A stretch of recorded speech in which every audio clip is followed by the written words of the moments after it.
Hello, everybody. If it's Wednesday, it's Warhammer, and that must mean it's time for another episode of Warhammer Weekly. Joining me, as always, is my one and only, and yet somehow still the loser, co-host Tyler. Oh, rude. I just had flashed through my head. I didn't say it, Tyler. The Yeah, people yeah. chose it. You were the No, one voting against yourself the whole time. Now I was. That's fair. It's fine. you must accept the will of the people. That's how democracy works. So. I've heard that a few times. Supposedly, that's how democracy works. Also joining us for the first time to talk tonight about the winners and losers of the GHB. It's Alex. What's up, buddy? How you doing? Hey, Vince. Thanks for having me. Really excited to be here. I want to say, yeah. It's great to have you. Absolutely.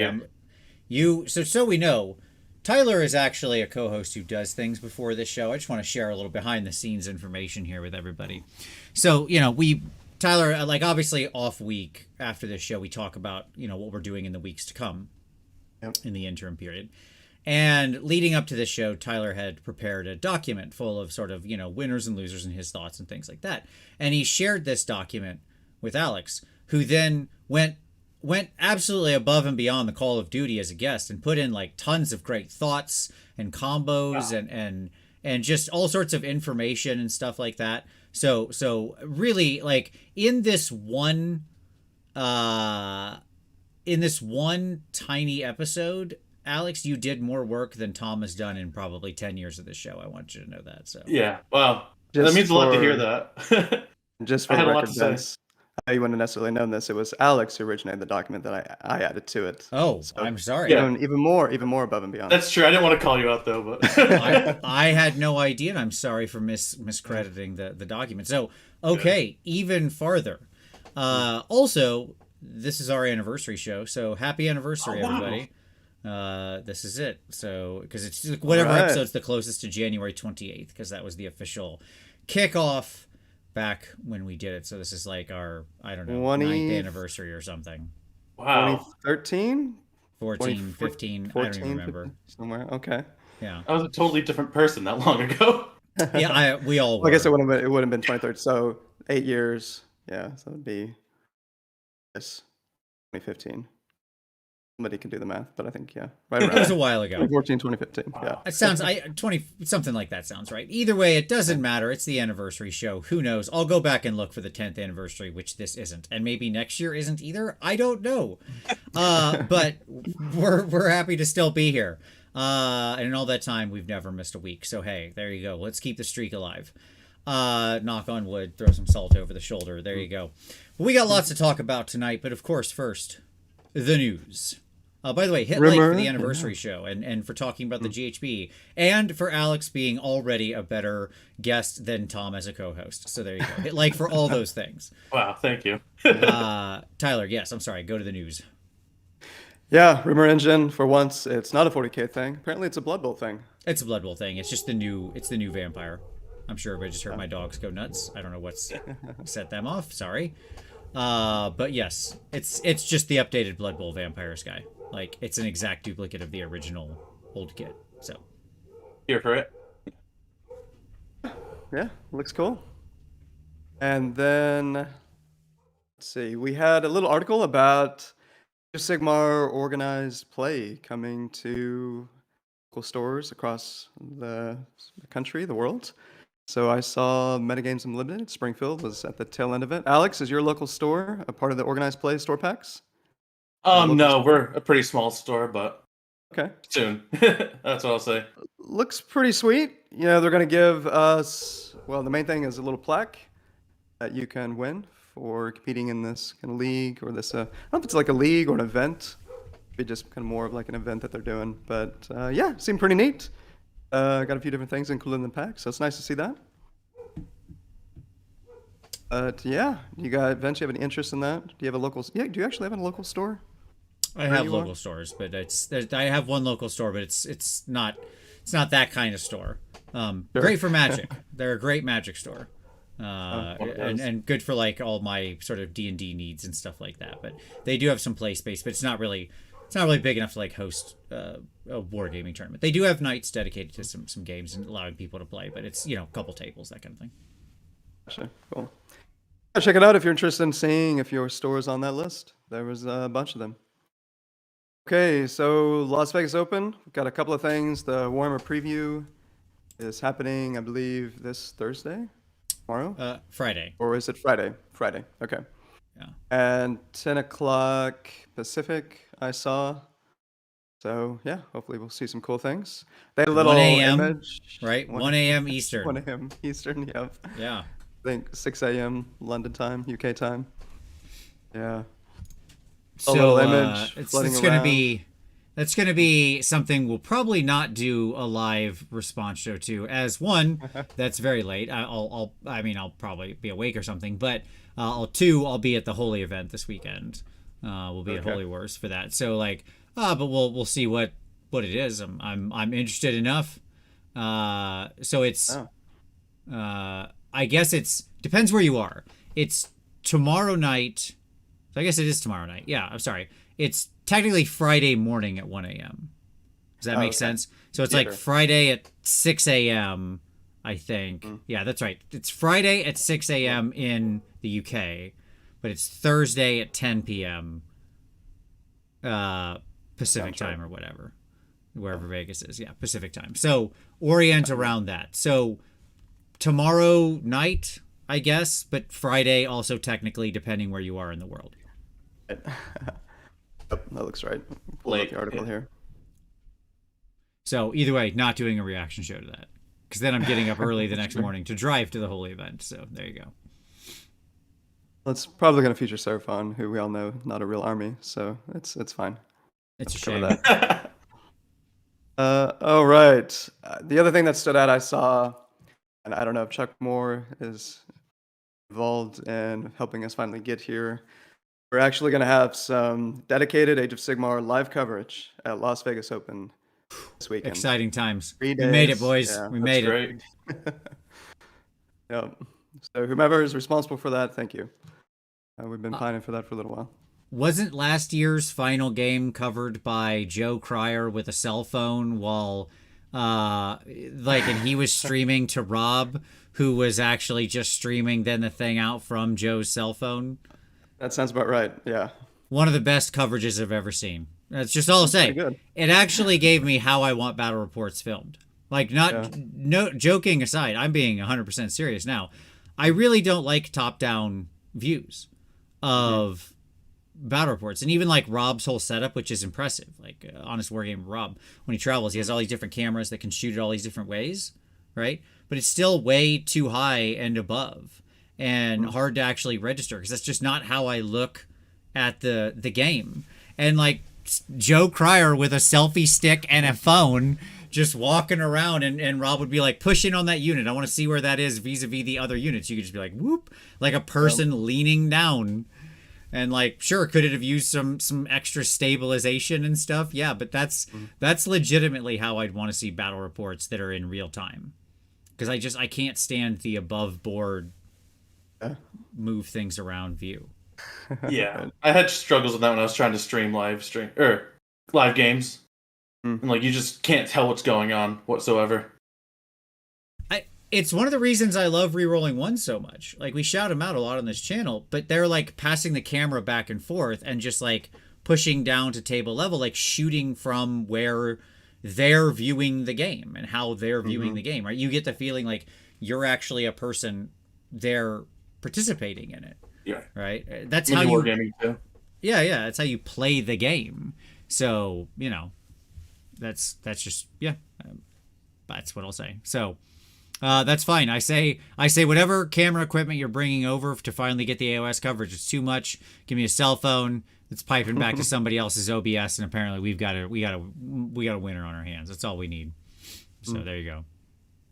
I also like Travis Griffin, who said, or maybe we attach a camera to a very tiny robot to drive it around the tables. Now we're talking. There you go. Tiny robot would be awesome. All right. Anything else, I Tyler? think that's news. Simple, clean, effective. You love to see Like it. I'm All right. getting faster and faster each show with these news segments. This was slower than last time, but that's all right. Okay. So let's do some pick of the week. Alex, what would you like to share with everybody? I guess not traditional, but I wanted to share Art Villain Games. They do STL files for minis, and I'm working on the Flesh Eater Court conversion army, and this is like one of the minis I got called Lord's Guard Cavalry. I didn't get the rider yet, but like amazing quality stuff. Everything is like sweet. I think you showed a Vermin Lord Deceiver that was from them too. Once a while. I have painted a couple of Archvillain Games models. I have found them all to be excellent. Some of them are a bit busy. Sure. Archvillain will sometimes, like many 3D printers, over-design their stuff and feel like they have the need to fill up all negative space. It's okay. I wish 3D printers would learn to print like a painter, which is like scale that back, give us some space to actually just have a flat paint on there. But the sculpts are exceptional. That's a thing for me. Like that whole operation I found to be like actually imaginative, inventive, doing really cool things, really unique sculpts. Love it. Oh yeah, very happy. Yeah, I love them. Mm-hmm. Great pick. Dig it. Tyler, what do you got? Yeah, well, first off, we haven't said it yet, so I want to, of course, shout out Alex's channel, his buddy whose name I'm forgetting. What's your friend's Bill. name? Bill. Yeah. Obviously, that's how well, no, I take that back. I found out about you, Alex, I believe, because you sent me an email about War Code, and you guys were... Yeah, we did a review show about like battle tomes or battle plans for the very before season 1, the one about the monsters. And then we put your War Code in there, and we had like a graph like incentive, good incentive, bad incentive versus bad map, good map. We put your review there, and you're like, oh, I want feedback. So I scanned my way into your heart and said, hey, look, we're a streamer. We do this stuff. Yeah, totally. Here are my 4 viewers. Take a look at what we said. But that's how we met. We hit off pretty well. Yeah, 100%. I've told you, I've been enjoying your shows. So Grand Alliance. Grand Alliance Death, yeah. Alliance Death, yeah. Which I think is a terrible name now, because try to look that up. Warhammer Grand Alliance Death. You get the rules, not the channel. Yeah. Might have to rebrand at some point, yeah. Oops! And then a couple of others, 2 mainstays. Rob had a great video on the Lumineth Castle build, which we're going to be seeing plenty of once again in this season, for better or worse. Now, new and improved with Elon. Extra shots, extra fun for everybody. So that was a great video.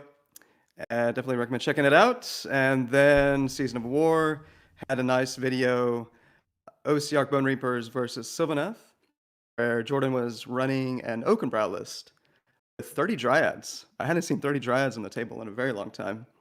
And they were pretty impressive, despite somebody shaking their head down there. And so I wanted to mention it. When those 2 run it, anything seems impressive. Sure, absolutely. Fair. In part as an addendum on a recent shows about battle tactics or events, I took a lot of flack for our lack of having a dissenting opinion. You know, us, apparently, sometimes we enjoy our echo chamber. Well, when you're right, you're right. I don't know what to tell you. Like that's sometimes we can all sit here and do a survey about how the sky is blue and all agree with each other. That's not an echo chamber. That's just assenting to fact. I'm not sure what the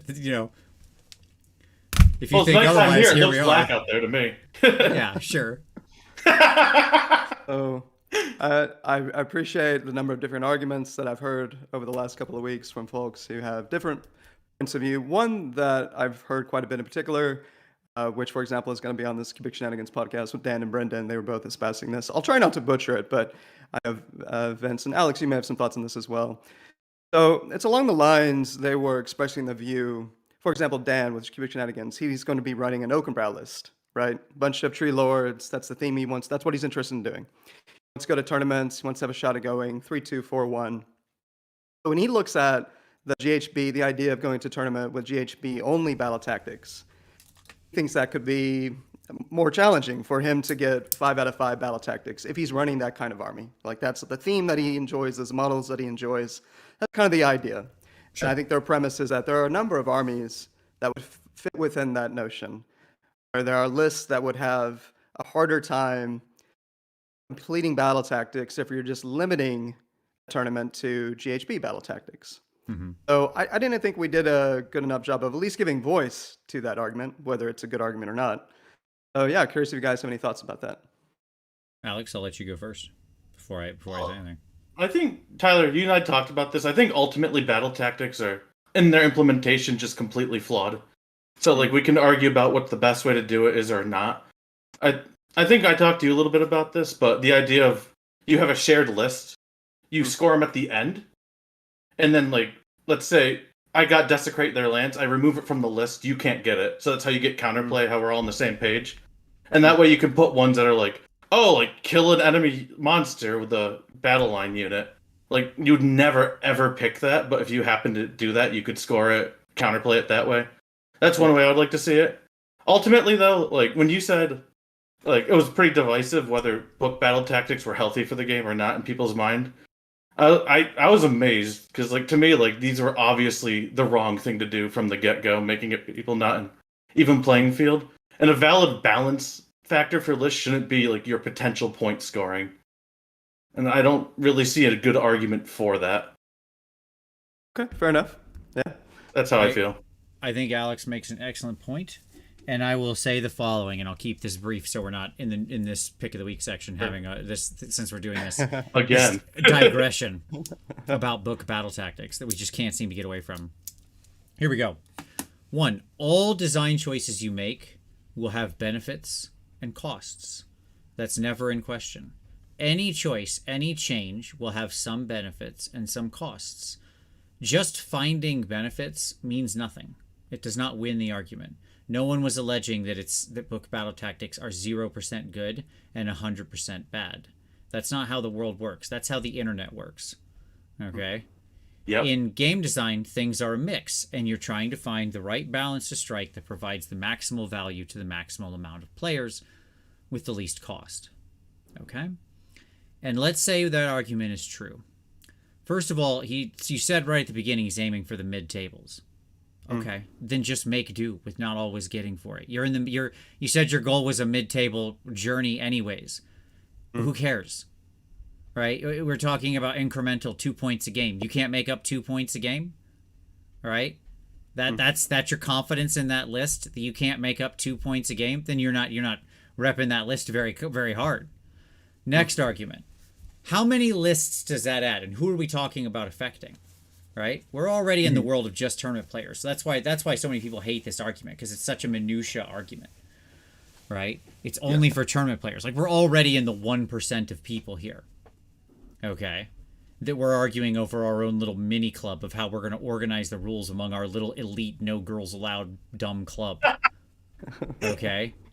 And so now we're in the 1% of the 1%. Because what's the marginal impact? Because that's what you're talking about. It would allow for a marginal change to some lists. And it wouldn't be the total list in most cases. It would be some number of points in the list would shift. Okay, 1,000 points maybe, 1,500 points at the top, 300 points at the bottom. How many lists in all the tournaments in the world would be different because of that? Right? A couple hundred? Maybe? Yeah. Right?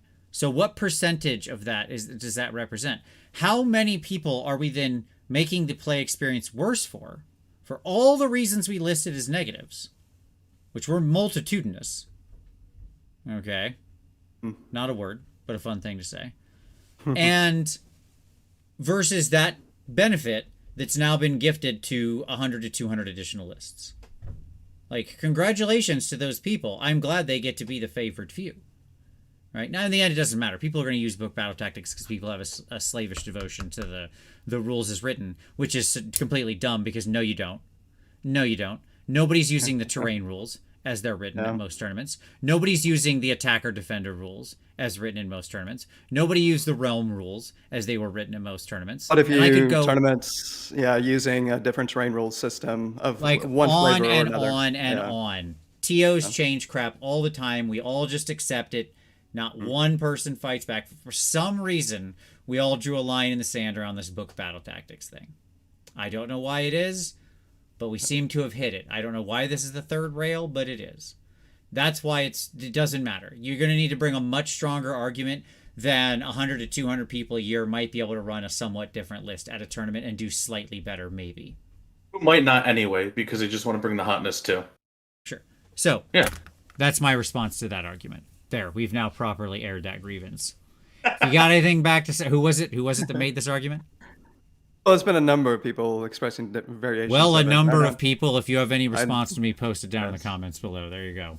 don't mean to call out. Yeah, let's hear it. No, it's fine. Good. I remain unconvinced. I just wanted to air it because I thought it was at least interesting and worth airing.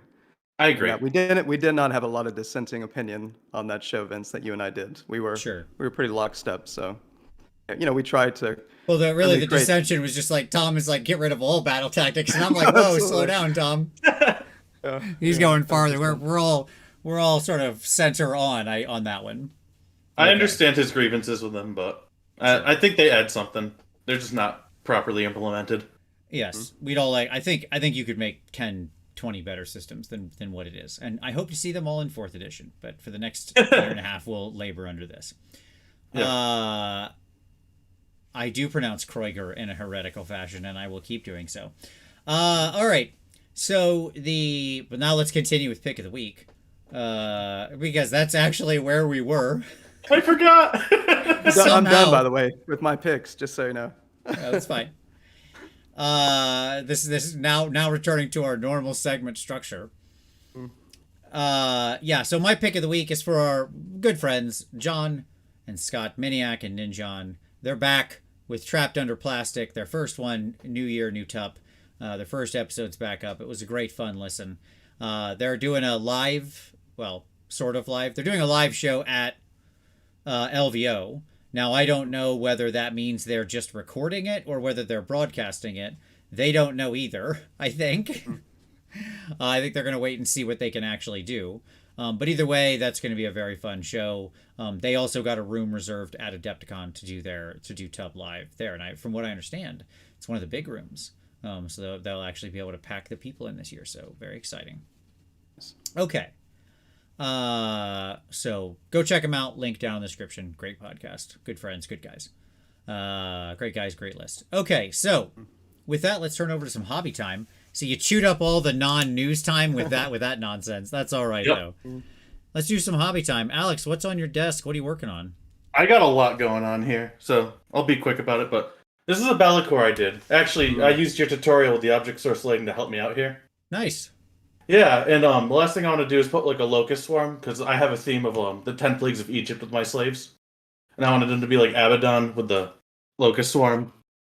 I mentioned a little bit before, but I'm doing a conversion army for a Flesh Eater Court. I made an Arc Regent that's a Pope, did a little tile bases. These are my Crypt Ghouls, or Courtiers. They're like little priests. And then I'm redoing the Zombie Dragon, and then this is the Ghoul on top. And Wow, you do have a lot of stuff going on. You're not kidding. Yeah. So yeah, I actually recently sold my Flesh Eater Courts, and I want to redo them entirely. Just because I wanted a full kit bash army. Again, inspired by your Ratcast Eternals. Very nice. I want to do a Brotherhood of the Bestial Visage is what I call them, and they're obsessed with trying to turn into dragons. So I'm going to do kit bashes along the way. That's fantastic. I love it. I love a fully kit bashed army. That's wonderful, man. Yeah, sounds like you got... That is a busy hobby table you got. Good luck. Absolutely. All right. Yeah. I want to get it done before the new book comes. Nice. Good. That's a very reasonable goal. I like that. Tyler, what are you working on, buddy? So we had our hobby hangout. Only hobby I got in, but got a good 4 hours of trying to learn how to use an airbrush again. And how do you feel after that 4 hours? I mean, it was a hell of a lot of fun. Yeah, hanging out with half a dozen friends. I felt like a little child who, my friend, behaving as a parent, teaching me how to hold my thumb and my index finger and Am I spraying it white? It was a little ridiculous, how long it took. But yeah, got a lot of Nurgle. First stage slap chopped up, so things are in motion. Nice. Love it. Great to see. My hobby time has been very busy. I've actually got a ton of painting in this week on something that's coming together pretty nicely that I'm not going to show you because same sort of stupid things apply. I'm stuck in this loop. I'm stuck in a loop. I can't get out of it. So I got to like slow something down, and then paint after NDA's lift. But here we go. Here's where we are. But I've got some fun projects coming up, so very excited. At any rate, it has been an extremely productive hobby week, and I will leave it at that. So, with that, gentlemen, we ready to get on to the main topic? Absolutely, yeah. All right. Excited. Let's do it. Okay, GHB 2023 winners and losers. Pinfeldorf, if you're like 6 months into your painting journey, I say go for it. Like 6 months in is a perfectly reasonable time to pick up an airbrush. It's a tool. It's like the best tool I've ever bought for my hobby. It has a learning curve, just like brush painting. You'll have to learn how to use it and what you're doing with it. It's not a magic wand. It doesn't just suddenly paint everything for you. So start early, and it'll give you time to experiment, to fail, to mess up. You will do all of those things just like you did with a brush, and that's okay. But I say get into it. It's just such a valid tool for where it is, and what it is. It doesn't solve everything, but it does a lot of things really good. So there you go. Okay, cool. Well, that is very new. 2 weeks into it. Okay, gotcha. Well, hey, anytime you want that. Don't feel rushed. You don't have to move to it either. I say usually about the 6 months marks where I recommend it, but so you got time. All right. Let's talk about some winners and losers. Start with the overview first. Okay. Here we go. Utility. These to me are the sort of facts of the case. Utility heroes are much safer and hence stronger than they already were in the new season. So let's stop and check that. Utility heroes were already highly valuable. Most armies had some number of utility heroes in them. That is to say, small foot heroes not meant to fight, but to buff and to make a unit worth more than the sum of its parts. Do we generally agree with this statement that they are much safer and hence better in the new season? Seems pretty obvious to me, yeah. Okay. Yeah, all right. Table stakes so far. All right, great. We're all in agreement. Okay. Heroes that can make good use of the Galletian Champion heroic actions, or battalion, by the by, which allow a similar thing in the combat phase, and that actually want to fight are pretty rare. They exist, but heroes that can, like foot hero assassins, so the worst type of hero, second worst unit in the game, that can actually make use of both the heroic action and the battalion are pretty uncommon. There's not a lot of these people. Most are pretty bad at it. What do we think? Alex, seem like a fair statement? Sure, it seems like a fair statement. I'm a little biased for playing Night Haunt a lot recently. Sure. Because all of their heroes are really good. I think there's some heroes that, like, especially ones that can abuse a bodyguard, that will be put in a situation to do, like, okay things with it. But, like, it's really just like a icing on the cake situation. It's not anything you directly build for. Yep. I think that's exactly right. It's funny because we'll talk Night Haunt. I'm very excited to talk about Night Haunt because I know you've got a strong Night Haunt experience, and I'm so torn on them. So that's it's interesting. Tyler, what do you think? Are you with this statement? Okay. Lines.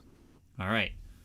So we're talking about a pretty rarefied individual that's going to make really good use of this thing. That you're going to be like, yeah, this is somebody I like. Boy, I really want to put this person in this thing, right? And I feel like I'm going to get the most out of that. That being said, there's good gotchas with it too. Like, I played a game against Skaven, and I used the hero phase fight to kill his Gracier on foot before he could get the 2 spells off with that. And like, so you don't really need to be a good fighter to take advantage of that, but you're capitalizing on a mistake ultimately. Sure. That's fair. Yeah.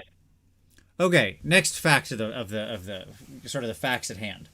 Objective count is generally lower and often more centralized, especially in the tourney-ready battle plans. So we did our battle plan review last week, and if you look at the ones that I think are tournament-ready, which is, what did we say, 7, 8, I think, out of the Somewhere around there. 8, depending on your feeling about only the Worthy. Yeah, sure. And or Realm Stone Cache. Yeah, that's fair. Let's call it 7 to 8. A lot of those are very centralized. The one exception is the one that puts the 2 out on the flank. I don't remember the name, like on the horizontal position flanks. over power. There you go. That disappear at the top of 4. Most of the others, you're really dealing in a pretty tight area in sort of the middle. So maybe like one of the things that spreads you out the most is like maybe Nidus Paths. You know, like it's Mhm. it's not something that's going to make you want to move all over the board. There's going to be a lot of scrumming in the center and near center of the board. Okay. Yeah. Yeah. Yeah. Which benefits castles a lot too. Absolutely. Yeah, I'd even argue in the Jaws of Gallet, right, where objectives are being removed, there's still often, I think, going to be considerable value in moving to the center, because the center, all else equal. I apparently catchphrase, according to you, Alex, which I Yep. appreciate you putting that in my head. There you go. I'm sorry. No, I love it. It's funny. Because that gives you the most adaptability, optionality, obviously, being in the center to then relocate as needed, depending on what's getting burned, what's staying with the other four Right. objectives. Absolutely. Yeah, and so you know, somebody mentioned I played Ours for the Taking earlier today, and while it has only 3 objectives, they are very spread out. That is true, although Ours for the Taking is a really interesting example because all of the action, really, probably in most games of Ours for the Taking, is happening around the center objective because of the nature of the sort of the risk reward of that thing. I watched it was the video you recommended last week. I'm sorry, I don't remember the name. Yeah, Jeremy Vissier. Yes, thank you. And he talked about Ours for the Taking quite a bit, and how, like, you know, his tactic was you completely ignore trying to get theirs unless you just have this, you know, miracle opportunity, and the fight is completely over the center, right? So it was, that one's one that I looked at and really thought about a lot when I wrote this bullet point. But I think even that one still has a lot of scrum in the middle, a lot, because you're both pushing toward that middle point to try to traditional tug of war fashion. Okay. So far, I think we're good. The additional battalions are interesting, but the 1-drop is still extremely attractive, and it is very much to be seen whether sharpshooters will be taken outside of the armies that already have shooting as a win condition. Like, how much these other things will get used and in what armies, I think is very much up in the air. Whereas we know 1-drop still has a high amount of value. Fair statement? Yep. Yeah, I'm Ish. generally. Well, go ahead, Alex. Yeah. I'm sorry, I didn't mean to cut you off, but That's good. I think there's armies that like never cared about the 1-drop, Sure. who are very excited to see like Galatian veterans return. Like what comes to mind for me is Bladegeist Revenants with their 1-inch reach, and Necropolis Stalkers. I was talking to Tyler like, oh, they're gonna not be as good when they don't have bonds of battle, and lo and behold, they have it. So I'm gonna be able to chainsaw anything like I could. Who never wanted the 1-drop necessarily. Right. So like those kind of armies are gonna be excited to have it. But I think you're right. I don't think the armies that are traditionally 1-drop for shooting, like Lumineth Castle is not going to go into sharpshooter because you need to shoot the problem units, not the heroes anyway. So you don't care to have a sharpshooter. Right. Agreed. There's some exceptions, but for the most part, you're definitely right.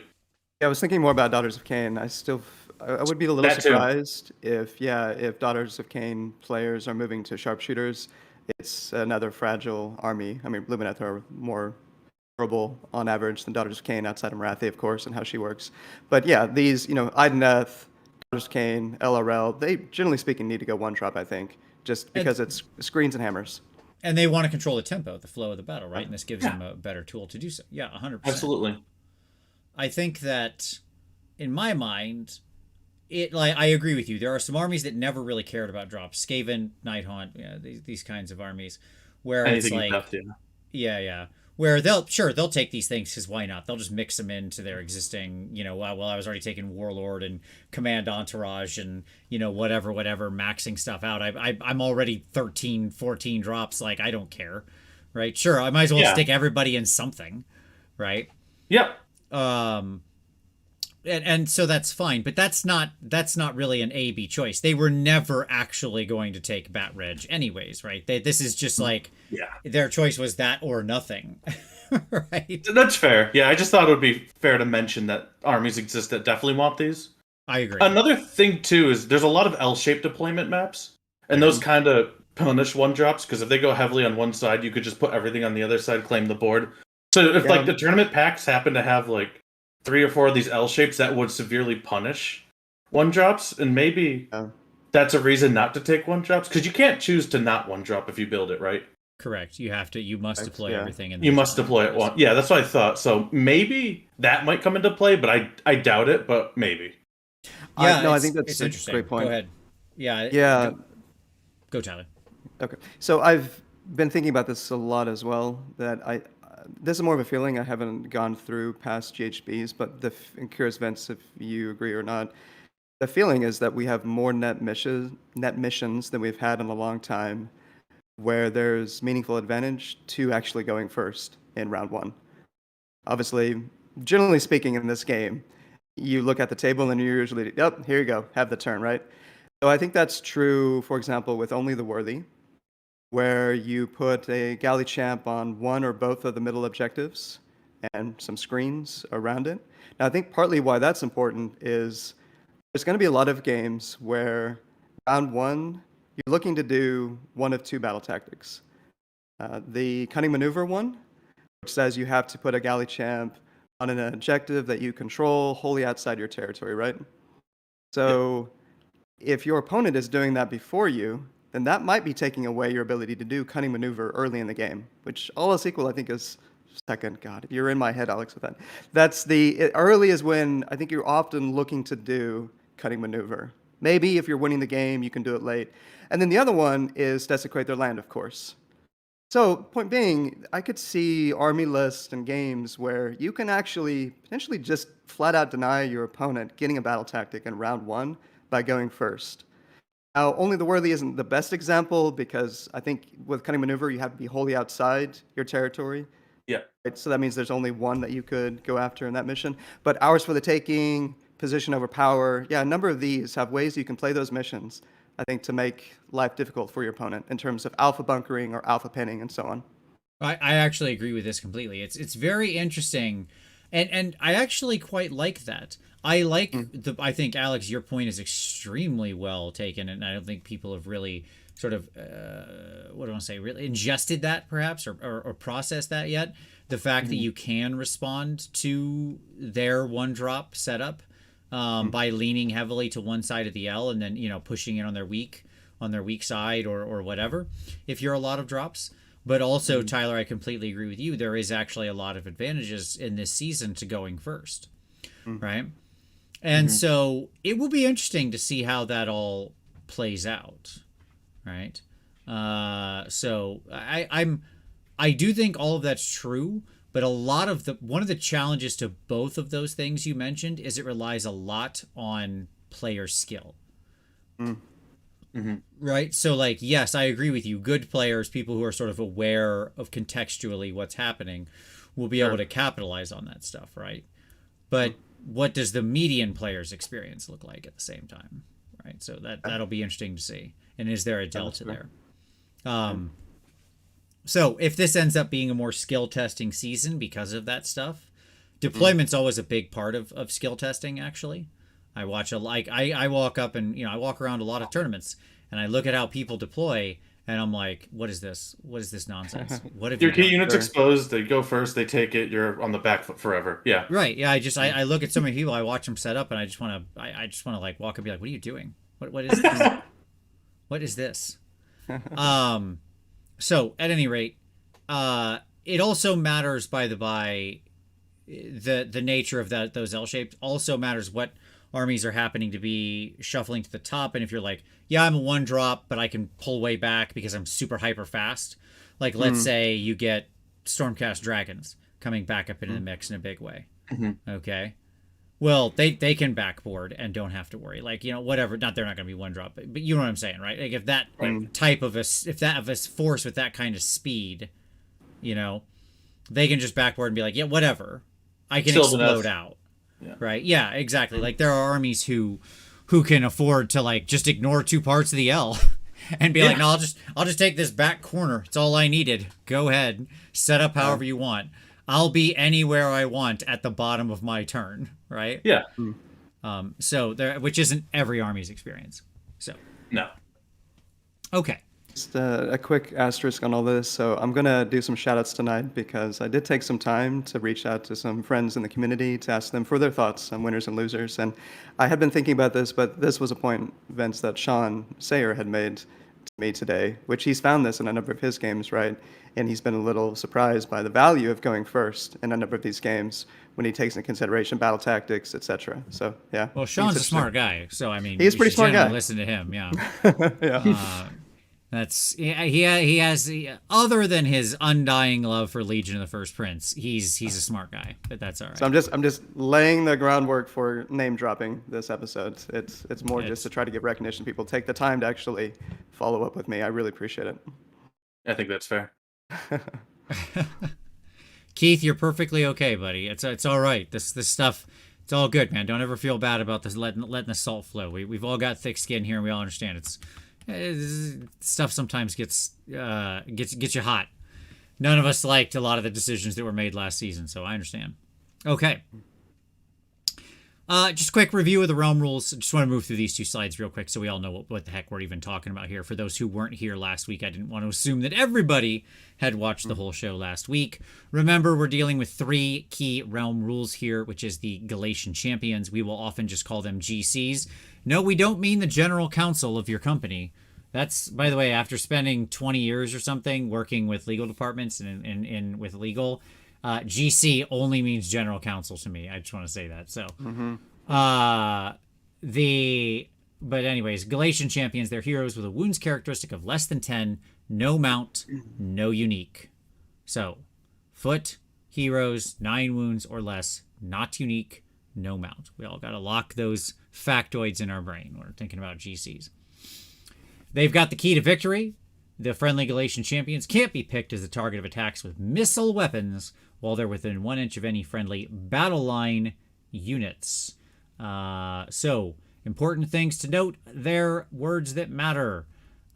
Target with missile weapons, so you can still magic them, and or hit them with splash effects, like things that target a point on the ground and then hit everybody in the area. They have to be within 1 inch, so very close. And like it's not a bigger bubble like we might be thinking of. It's not wholly within. It is within, so it's within 1 inch. Basically, they have to be in coherency with the unit, is what they're doing there, right? And then battle line units only. So not just any infantry or other units or just random things you have on the table or some terrain you set down, a tree. And so, battle line units. And yes, also Zano, I don't know if I'm saying that right or wrong, but yes, you're correct. Companions are not mounts. That's absolutely true. And then finally, desperate action. Zano, for reference. Zano? Okay, cool. Oh, I sure as heck hope I'm right because I just spent a lot of time working with this man. So. Oh, all right. Well, very good. Well, Zano. All right. Very good. Thank you, Zano. If you are taking the second turn in the current battle round at the start of your hero phase, you can pick 1 friendly Galletian champion on the battlefield to carry out 2 heroic actions instead of 1. Okay, so that's what we're working with. Remember, we also have our 2 heroic actions, which you can only do both of these if you're using the thing we just mentioned, desperate action, because the second one requires you to have used the first one. The first one allows your Galletian champion hero to fight. And then the second one allows his sworn bodyguard unit, meaning you also have to have the battalion to trigger this to then get pulled along and fight, both of these things being fighting in the hero phase. But as we mentioned last show, this sounds actually quite strong. It is actually quite limited. It is a very difficult thing to pull off with any value, though it will occasionally be used. It's not trash. It's just probably not good. All right. Now let's get into the meat of the thing. I picked these 3 examples because I think, to me, they certainly aren't the only winning GCs. But I liked these 3 because, to me, they were 3 examples of using some of the new rules and the types of Galletian champions where you could actually make some kind of hay out of the rules that are on offer. So to be clear, like, one of the best Galletian champions that we're not going to talk about and is not on this list is like a hag queen. Right? Absolutely, yeah. She's amazing. She's a buff bot. She has a sippy cup that's great. She does stuff. She's utilitous. Yeah. Right? Anything That's in Night it. Hunt too. Sure. Like, she's just there to provide some effectively pseudo-passive bonus to the unit she's near. The fact that she can't get shot now is just awesome. Like, it's just pure bonus nachos, right? Yeah. Like, you go through the drive-thru, you open the bag, there's an extra large fry in your order. Fantastic. What a win. You've still got your fries and your burger and your shake, right? But now there's just an extra fry in there you didn't ask for. It's a better situation, right? But that's not making use of any of these extra rules. It's just thing that was good, right, is now can't be hurt as easily. Like, great, okay. You're bringing them anyway, yeah. Right, exactly. You already had them in your army, and now they're better. What I'm looking for here is some interesting avenues, plays, synergies, combinations, that kind of thing that might not have been as readily available, apparent, or doable before, but now could provide a new role or function to that hero or hero unit combination. So that's what we're looking for here, okay? So please don't at me with, like, oh, my Cruel Grass Cruciator. It's like, yeah, man, that dude was super good all the time. Like, now you can't shoot him. Seems awesome to me, right? Like, great. Right? Mm-hmm. Okay. Like, we all knew the Cruel Gas Cruciator was good. Absolutely. But we did, you know, it's just extra magic on top of him. All right. But to me, these fit three sort of archetypes, and that's why I picked these three. So I thought I'd go through my example, and then we could talk about other variants on that archetype. Sound like a plan? I like it. Yeah, I like it. Okay, cool. So here's archetype number one.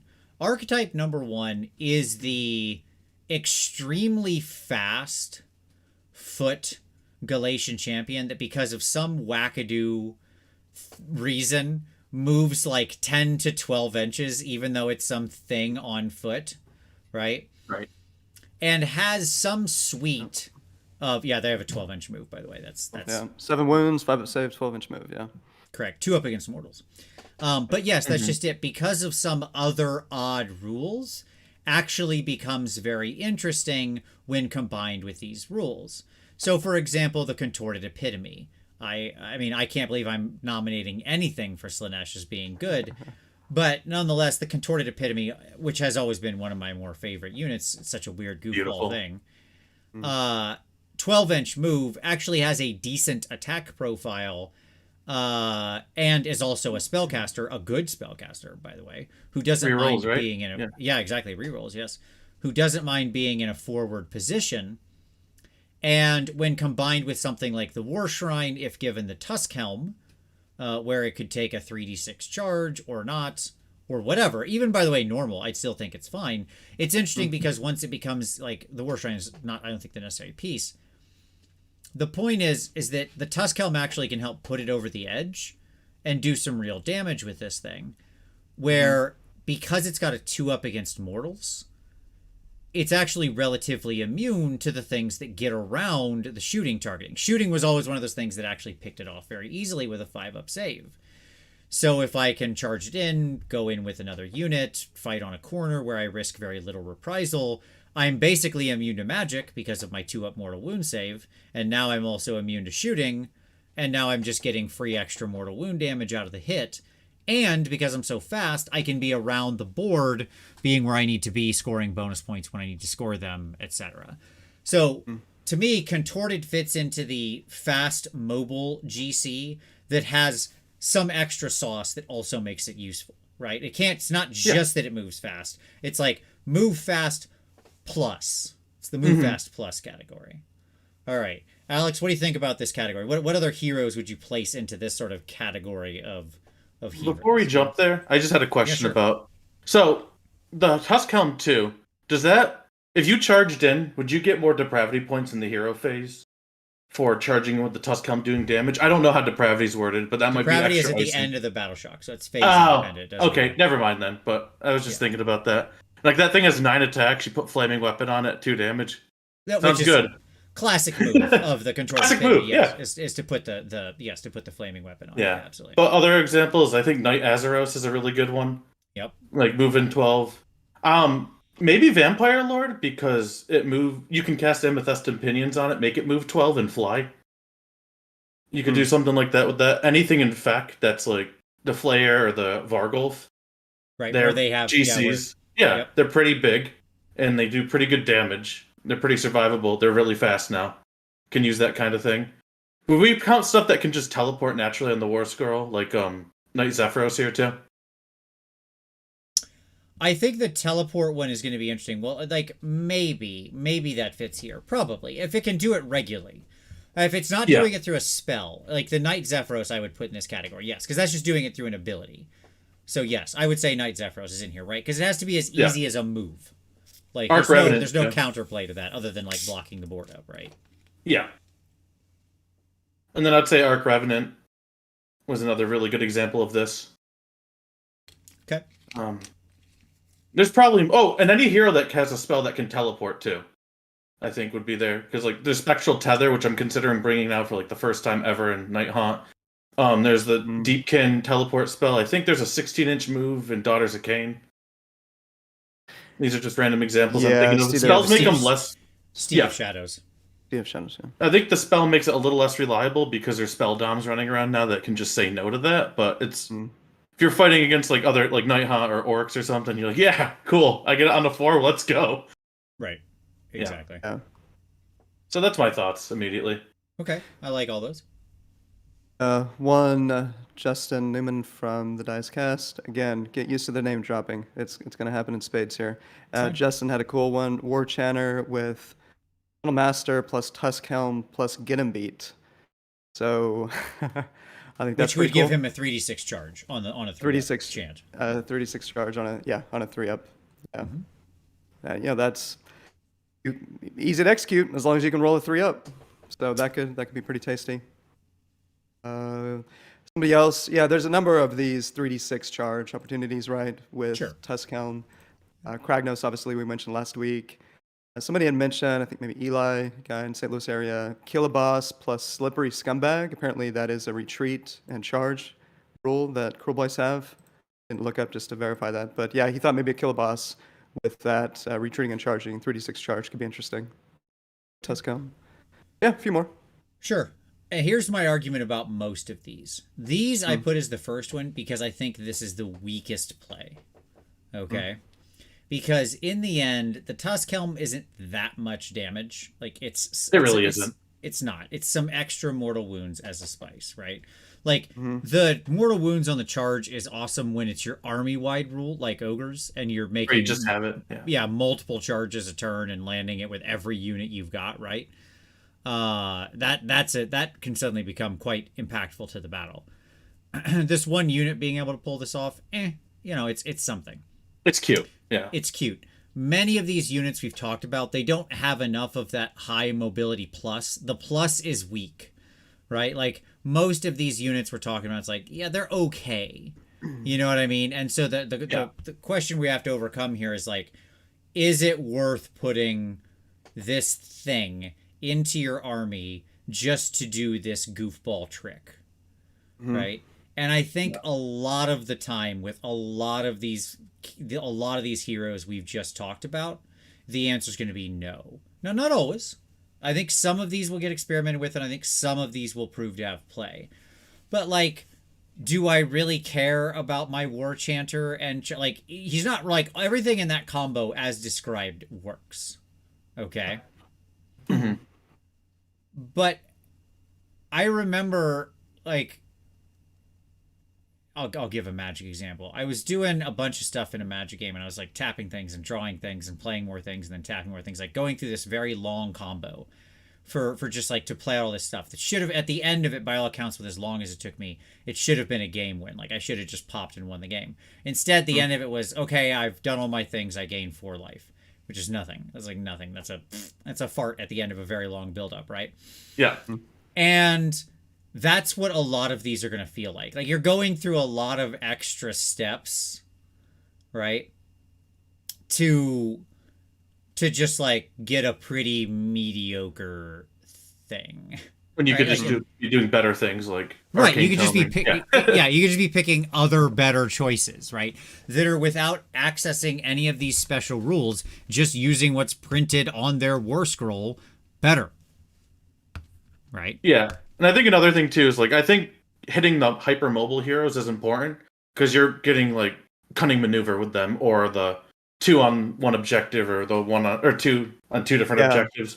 Like just Yeah. having that movement, you're going to see these units a lot more this season to get those, not to do 3 damage on the charge. Totally agreed. That's actually the value, right? Like if they have the plus, if you can find in mobility plus, if you can find other interesting survivability tricks, like the contorted epitome where it's basically immune to magic or other things like that, right? That kind of stuff is so high value, right? Because then you've got the mobility and something that's probably going to stick around and will get you those battle tactics. Totally agreed, Alex. And funny enough too, I think like the Tusk Helm, like this would be like the perfect path to glory relic where you can just like get them like candy. Sure. And you're like, oh, this will be a fun thing to put on my guy. Right. It's like it's not really a match play thing, but like if you use the match play rules in your path to glory, like hell with it. That's gonna be great. Right. It'll be fun, not competitive. Okay. All right. Let's talk about our second, our second sort of cadre of category of heroes here, represented by the Gaunt Summoner in this case. And this is really people making use of especially things like Tunnel Master, but Galletian Champions who are using, who are becoming a delivery mechanism for something. Okay. So in this case, we've got the Gaunt Summoner using Tunnel Master, and then he's got 2 units of pinks up in the Silver Tower. He's Tunnel Mastering near something, probably land sharks or sky sharks or whatever they're called. Your little fin, your rays. Screamers. Screamer. Yeah. Okay. We got that. And because he has to tunnel up near something or whatever. And he's tunneling up there, and then he's unleashing the pinks right into their face, right? And swamping their line. Now, this is especially great in Tzeentch, obviously, because you can guarantee the charge. That is to say, like a 9-inch charge means nothing to Tzeentch. So he pulls 2 units of 10 pinks out of his Silver Tower, drops them down at 9 inches away from the enemy line, auto nails the charges, and then bloop bloop. Now they're swamped with 100 wounds. They have to fight through. It could be in duplicitous to where you cannot retreat. Right, and Maybe they you have could to teleport or something. Yep, they could be in duplicitous hosts where they then are locked out from retreating as well. Now you've just completely locked them into their deployment zone, unless they have, exactly as you said, like teleports or other associated mobility tricks, and you've just pinned their whole army. You've alpha bunkered them in. We've mentioned this kind of strategy a lot, right? But this kind of delivery mechanism unit. Oh, Tunnel Master's the one that doesn't need to go near a friendly unit. That's right. It's the other one, the other teleport that's in there. Yeah. Oh, I thought you were saying the friendly unit to make it immune to shooting later. So you're probably still doing that anyway. Yeah, that's exactly what I meant. Thank you, Alex. Yes, I meant land near those guys so you can't get shot. Yes. That's what I was talking about. I didn't confuse it for the other teleport thing that requires you to be near a battle line. I gotcha. I was just playing 4-dimensional chess. All right, so yeah, the delivery mechanism thing. What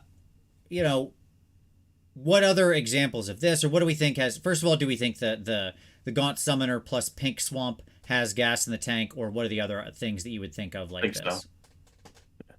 My immediate example is like Skitter Leap onto a Skaven hero or priest that you want to put curse on something, you get like prayer bonuses, especially if you're near the hole or the null hole. So like maybe curse on a 2-up, that would be a great delivery thing. I can't think of anything as drastically good as this Gaunt Summoner thing right off the top of my head. But I think he's kind of the example of this, I suppose, right? Absolutely, yeah. Yeah, I think that, at least in my mind, if you guys think it's wrong, the general category here, I think of Chaos Armies that can summon. So, you have a Galletian Champion, like a Sloppity Bile Piper or a Lord of Blight Nurgle, who has Tunnel Master, and then you summon off of them, right? At the end of your movement phase, you can chain it and control the sequencing. I think that could be kind of interesting, some interesting plays that could open up, especially if you're doing that to say, you do it Lord of Blights, let's say, with the Tunnel Master, and he Tunnel Masters onto an objective wholly outside of your territory, and then you summon Sloppity Bile Piper or a Scrivener or whatever, right? And then you've got your 2 Galletian Champions hitting whatever it's called, United Defense, I think, or maybe not United Defense, whichever one. You need to have 2 Galletian Champions on an objective. I think it is Things United like that could be Defense. interesting. Yeah. Okay, things like that could be interesting. So, How about this? Like, Soulblight and Nighthaunt. I plan on taking Tunnel Master in most of my lists. And the reason why is I have other units to deep strike, and then I can just plop the support hero near them to support too. That's, I think, absolutely correct. That's where I was going to go if you guys didn't have any other examples. No, you're exactly right. I think that the other example of this and what you do with Tunnel Master is like, you're an army that has a deep strike capability built in, right? And now you can drop those deep strikers down and then have the support hero show up right next to them, right? And just be there. Like protected from shooting, and then also buffing, supporting, doing whatever they needed to do with that unit. Yeah, I agree completely that, Yeah, like every Necromancer I have is just gonna be a tunnel buddy. Put Graveguard over behind you, put the Necromancer there. You can't shoot him if you magic him, I can ward him off, he brings back models. Great. Right. I love it. That's a great example, right? You tunnel up from, rise from your graves, a bunch of a bunch of zombies or something, and then boom, up pops the Necro right next to them, right? Handles that classic movement problem. Yes, great example. Yep, 100%. I like that. That's good, Alex. Yeah, makes me think of been doing that a lot with, you already mentioned the Azeros, to bodyguard with Praetors, you have to have both Praetors and the unit, of course, that they're going to bodyguard. They both have to be on the battlefield. I've checked that many times over the last few weeks to verify that that's the case. But yeah, so Azeros has the mobility, right? 12-inch plus potentially an auto run 6, 18 inches, and then you can, or has Tunnel Master potentially, but then you just translocate your Praetors to put the bodyguard in place where you need it with your Azeros. So yeah, you can do a number of cool things like neat, that. Yeah. Okay, so cool, very good.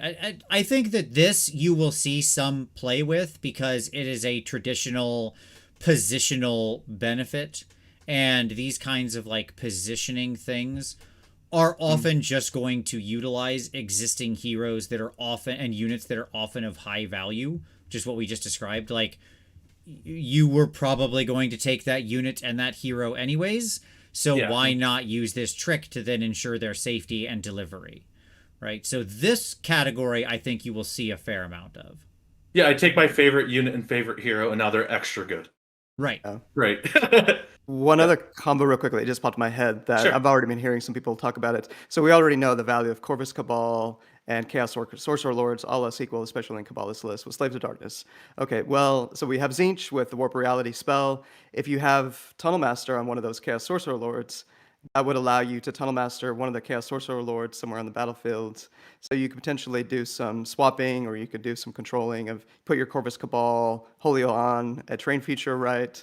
Tunnel Master your Chaos Sorcerer Lord to be within an inch of those Corvus Cabal. So now you cannot target the Corvus Cabal or the Chaos Sorcerer Lord with missile attacks. So I think there's some kind of fun one-more combo plays like that with mobility, Warp Reality, Tunnel Master, Corvus Cabal, etc. That could be kind of interesting. Yeah. Tyler, would it be possible for you to hold your hand any closer to the camera? Sorry. You were talking with your hands, and because you're looking straight ahead at your screen, I don't think you were just like. Oh yeah, I didn't realize it. It's all good. It was very funny. Okay. No, I agree. I love the Corvus Cabal drop a hero thing is hilarious to me because just everybody shows up untargetable, right? Yeah. Now we're all immune, well, to shooting at least. Okay. So that's fun. I like that one. And I want to see Corvus Cabal become something. I think they're actually really valuable and interesting, and they look super cool. So I want to see people use them. I don't want to see just all snake boys. I want to see other things. So there you go. I agree. All right. The last category here, and my personal favorite, is using the full-on rules. Like this, in this case, you're going full-on. Like, okay, you're all the way in. You're into the battalion. You're into everything. So we're in a very rarefied clique here. of things where you can just make the absolute most of the all the rules. So the example here is the Deathmaster out of Skaven, plus the Shadow Magic Trinket, plus a big brick of Storm Vermin. Okay, so how does this work? Well, the Shadow Magic Trinket just lets you always strikes first. And the Deathmaster can hide, can actually be like completely burrowed in a unit of Storm Vermin, where he's not actually present on the board. He's effectively... Oh yeah, Shadow Magnet. You're right. It is not magic. It's Shadow Magnet. Yes. Thank you. Thank you, Warpstone. I'll fix that. This is what I get for typing too fast. Fixed. At any rate, the... oh my god. My dogs are seriously going to drive me insane. Crazy. What it's worth, I can barely hear them, so... Well, that's good. It's very bothersome to me. At any rate, yeah, well, how does this work? Okay, the Deathmaster can burrow inside the Storm Vermin. And the Shadow Magnet Trinket can make him go first. Can make him always strikes first. So, somebody attacks you in combat, or, this guy's popped out. And then, hey, he's here. Hey, he activates Shadow Magnet. Hey, he fights first now with ASF. And then he pulls the 30 Storm Vermin into the fight. Yeah. Meaning that all of a sudden, the unit that they charged you, and all of a sudden you just chopped them to pieces. Because Storm Vermin are one of the most damaging units in the game. They're fantastic. So, when you put... all of a sudden, all of them fighting, like 30 of these things chopping into you. Plus, the Deathmaster's no slouch, I will point out, by the way. Mr. D3 mortal wounds on 6s is nothing to scoff at. That dude can often explode with some damage. I love my Deathmaster. I've gotten tons of kills out of these guys. So, the combination of suddenly you charge to this big unit of Storm Vermin that seemed like they were just out there, and then you get annihilated... just annihilated, as suddenly you are hit back by 90 attacks on, let's call it threes, neg 1 damage, and then the Deathmaster on top of that. You can do the realm command too, right? Because you have the 3-inch reach, you don't really need to pile in. Yeah, correct. Exactly. Yeah. You could do Are you counting that already? You could do the realm command or any of the other +1 to attack commands being in the general vicinity. Yes, there's like I was counting. You're getting +1 to attack from somewhere because the Claw Lord can do it, the Vermin Lord Warbringer can do it, and the realm command can do it. So like there's Skaven Brew too. Yeah, sure, absolutely. Yeah, you can even do it twice. Yeah, because it's an artifact. There's just so many different ways to give these guys +1 attack, right? So getting to that 90 attacks, and they will basically all fight because again they're 3-inch reach on a 25 mil base, so effectively they fight in 4 ranks, which is just wild, right? So it's very rare actually that you don't get to fight with just the whole lot of them. This is one of the rare exceptions where, to me, you actually have the space to use all of the rules. Like, you're actually... And by the way, the reason I actually like this as well is because Skaven don't care about being 1-drop. Okay? Like, I've never taken a 1-drop in the current... In the past season. Battle Regiment is not in my Skaven vocabulary. Like, I'm 12 drops, 13 drops. I'm all over the board. I want some Warlord... I want some command entourage. Like, I want to be 3 magic items deep at least. I got lots of good magic items. Too. Yeah. So, I've got space. Like, most Skaven armies I build use double bonus enhancements. That's usually 2 magic items, but not always. Okay. And so, the idea to me here is this actually is using nose to tail the whole thing of the season. I think this is great. And this is way better than a Claw Lord or anything like that because of Shadow Magnet Trinket, right? That's what's pulling this off. The fact that he can pull himself into Always Strikes first, and then by association pull the unit into Always Strike first. So, there you go. Yeah, big fan of this one. My friend Nick was talking about this one to me the other day. Yeah, pretty sweet. So some other one. I mean, we've already mentioned the I realized I was pronouncing it drought for some reason. Quicksilver Draft, the artifact from Yes. Stormcast. Alex talked with you about it. Mhm. Let me just say it again if anybody missed it. So in the Stormcast Battle Tome, you can pop the Quicksilver Draft artifact on a Galley Champ, like a Castellant or an Azeros. Castellant in particular, if you're looking to use it defensively. Let's say you've got a combined arms shooting list, 6 long strikes, whatever, and you have a good unit like 10 protectors, whatnot in front of them, kind of forcing the opponent potentially to come into you. And then you pop this to always strike first with your Galley Champ, who then is in the Galley Command, Galletian Command Battalion, which triggers 10 protectors, whatever, as a sworn bodyguard to fight first as well. So offensively, maybe you've got 15 Hearthguard Berserkers that are on an objective, and you don't want them swinging at you before you could swing at them. So if it's your turn, charge into them on like an Azeros, pop this, a chance to potentially fight before those Hearthguards swing at you. So yeah, I think that's interesting. In general, it's got to be other always strike first opportunities that we haven't heard of. But I think that's Must like be. this is that category, right? That we're looking for these ASF kind of opportunities. What about Soulblight, Alex? I was thinking about them, like Van Hell's Dance Macabre, ways of potentially doing chain Yeah. sequencing. I mean, maybe one challenge is the Holy Within 6 inches when Yeah, it comes that to will be a Galletian challenge. Command. Yeah, Galatian Command, like, I don't know. When I go to the new season, I always try the wackadoo crap before I completely rule it out. So, like, your point of, like, this will be very hard to set up, I think is true. But I think it's a veritable rattlesnake. Like, they can't just walk into it. And if they do, you punish them hard. And in addition, too, there's a battle tactic of kill a Galatian champion with a Galatian champion or a sworn bodyguard unit. Oh. And I'm going to have a lot easier time using, like, 30 storm vermin or 60 zombies or a bunch of graveguard to do that battle tactic than just, like, my piddly little necromancer. There's 2 bonks on the staff. Like, that's not doing crap, right? Yeah, Right. totally. So, like, I like it as a rattlesnake. I'm not convinced I'm going to run it in a lot of lists. But I have, like, ideas that I want to try.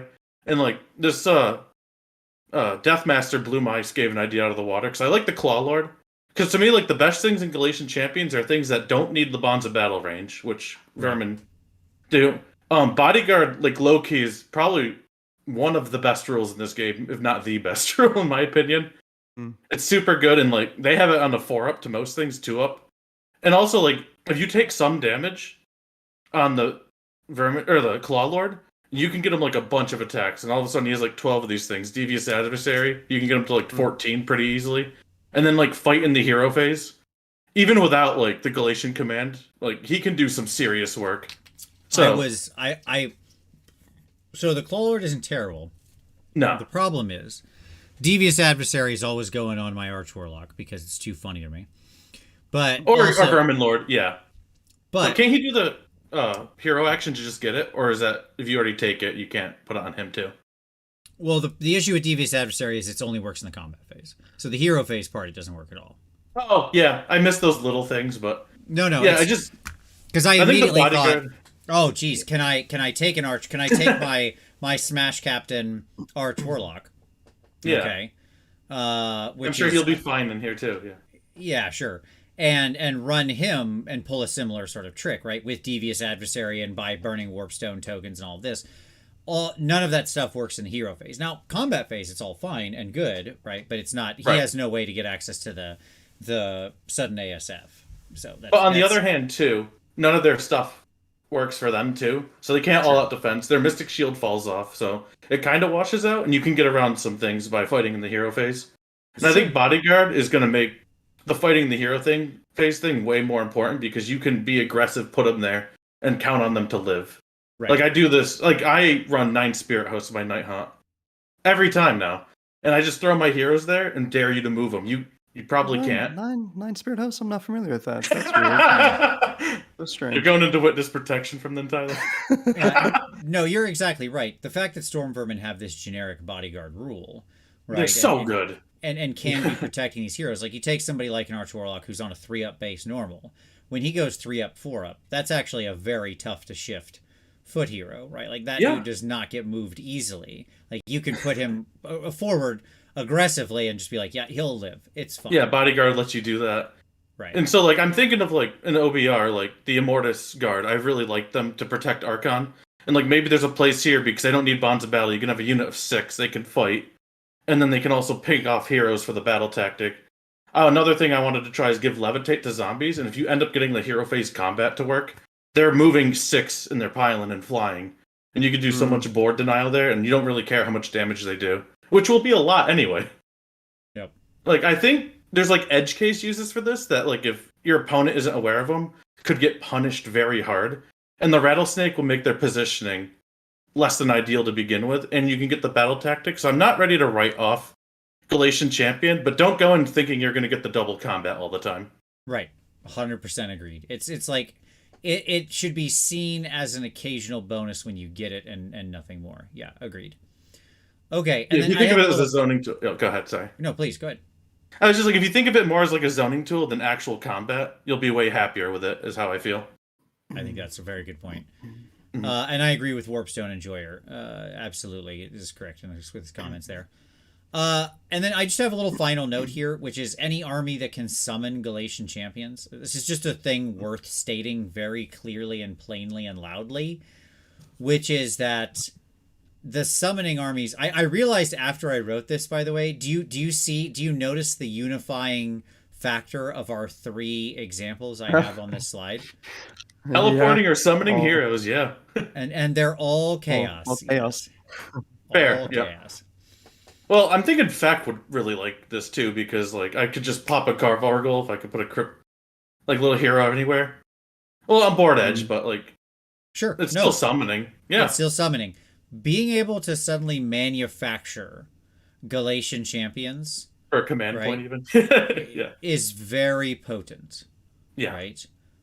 It should not be understated. So, like as an example, as I'm sure one that's close to Tyler's heart. It's pretty easy to pop out like a little Nurgle dum-dum, a little Nurgle Galletian Champion, to just have him toot his way right out onto the board, right? Earliest turn 2, right? You can do it in turn 1 with Befouling Host. Wow, okay. There's some other ways, but especially Befouling Host. You can lean into it. Yeah. But then you're playing Befouling Host, which is, that's the unfortunate part there. But Rock Coven. Yeah, but yes, like realistically, turn 2 and turn 4, you can pretty easily have that happen, where you can get 2 that's fantastic. GCs onto the fight.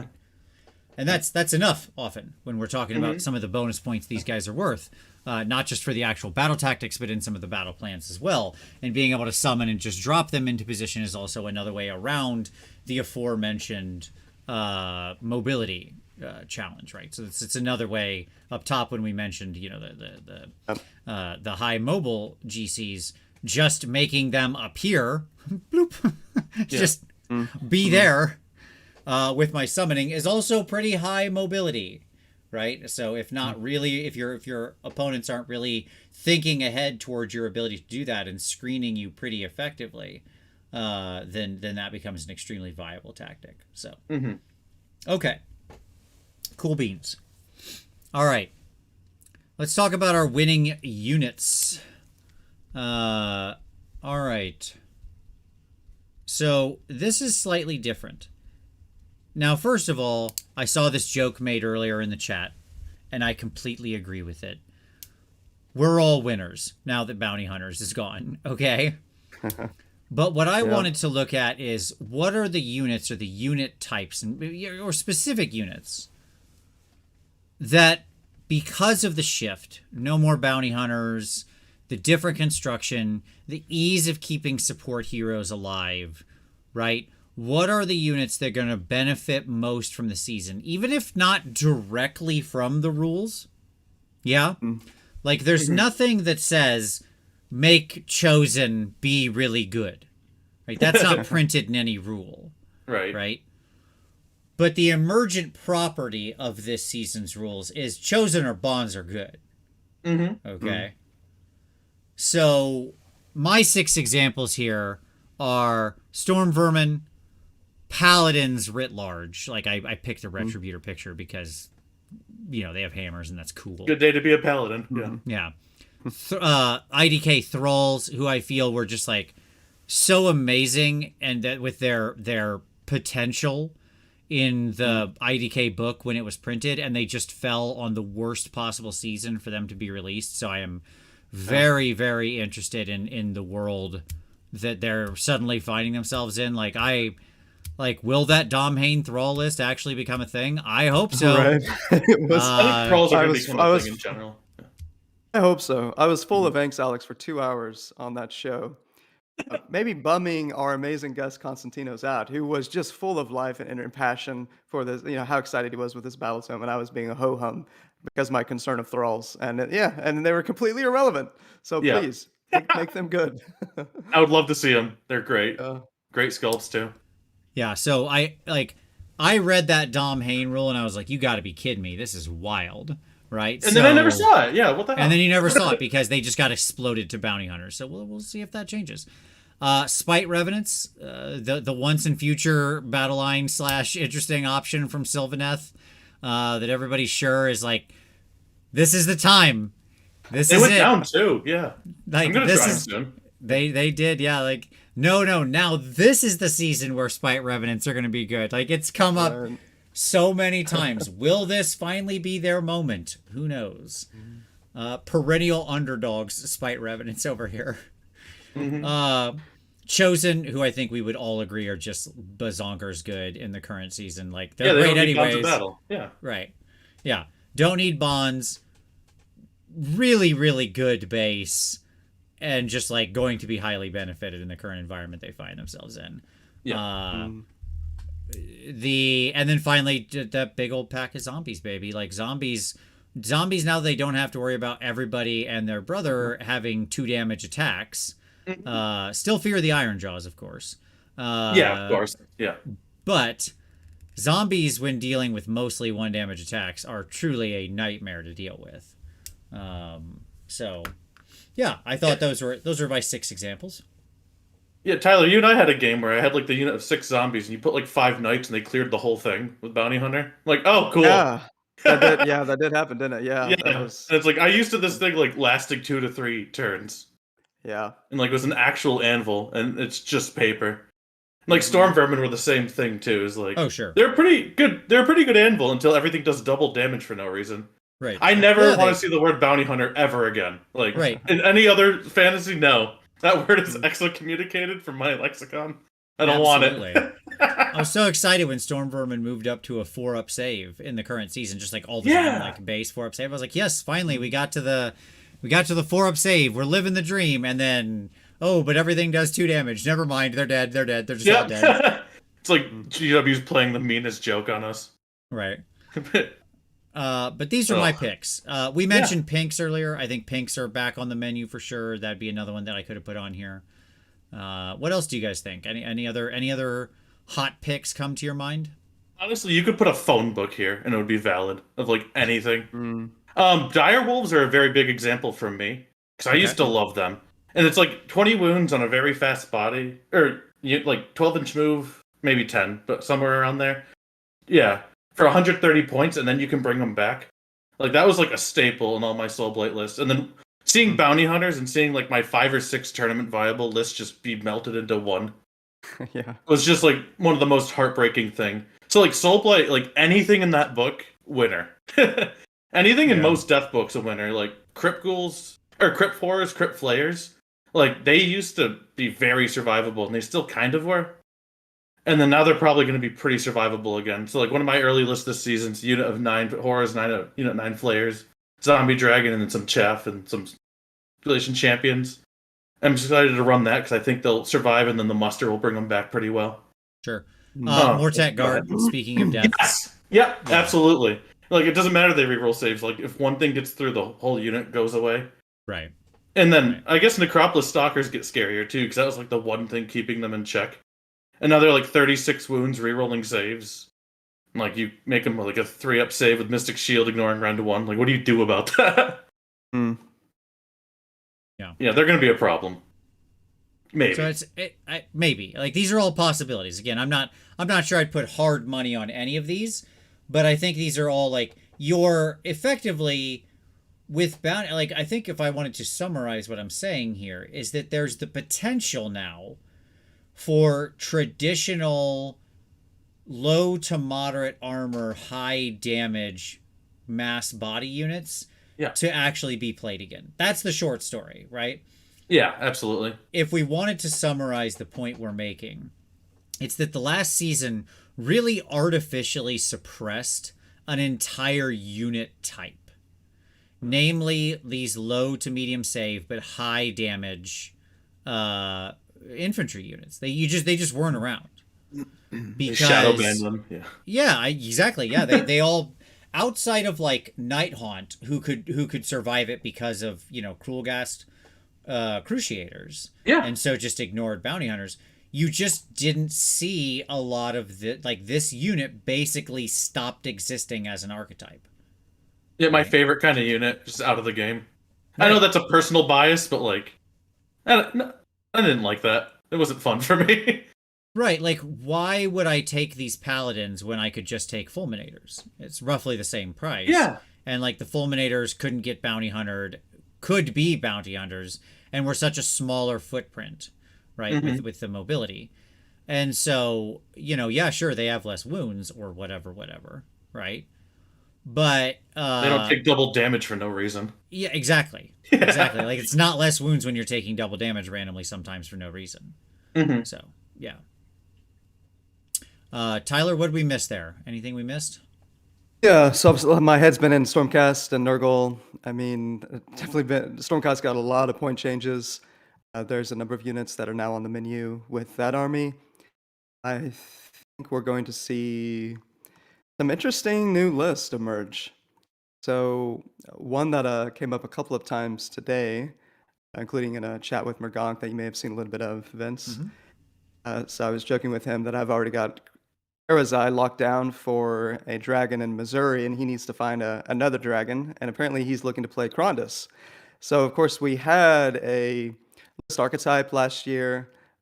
Friend John Lindsay in Missouri, and others were playing it, which essentially was leaning into Krondus's Atabastic Tempest spell that would often make you -1 save on a key unit. Combine that with Purple Sun, another -1 to save, right? See what I'm getting at here? And then it really turns on range damage, potentially a whole new level. With Stormcast, in particular, some of the units that you didn't see a whole lot. So I could see Krondus plus Judicators with Boltstorm crossbows. Maybe not Hurricane crossbows, because Judicators, Boltstorm crossbows are still probably better. Maybe get wild and try Castigators. My friend David was talking about that today. Like, Castigators are very cheap now. I don't know if you've seen their price, Alex. They're 90 for 3. Yeah, I'm wondering if there's something to that. So I didn't think they were bad before, right? The Spite Revenants of Stormcast right there. Yes, exactly. Yeah. Yeah. I mean, you can empower them potentially, the spell from the Evocators on foot or on Kitty. Yeah, like you could potentially have them 2s and 2s, -2 rend or -4 rend with this combo that I'm talking about here. So I could see that being a space where people lean into it. Obviously, Tempestors were part of that combo last year. They could still have some value as part of this with ranged output, high volume shots at pretty high rent. Speaking of Evocators, I think they're pretty intriguing now. They got a point drop. They could go into the Galatians Veteran to really benefit from Bonds of Battle. That was one of the challenges that they used to have, where I guess you could rend them, benefit from Bonds of Battle last year as well. Mainly it's the point drop, and then you put them with Laoshan. So, he ferries them around the battlefields. I think that's kind of interesting. You could have a unit of 10 fit around that. There's a number of possibilities with Stormcast now. Yeah. I will be very interested to see where armies like Stormcast, who have such a wide bench, go. I think, when the, at the beginning of any season, the armies that are always positioned, that are always in sort of the best positioning, are those with a deep bench. So you look at something like S2D, Slaves to Darkness, you look at Seraphon, you look at Stormcast, you look at Skaven, right?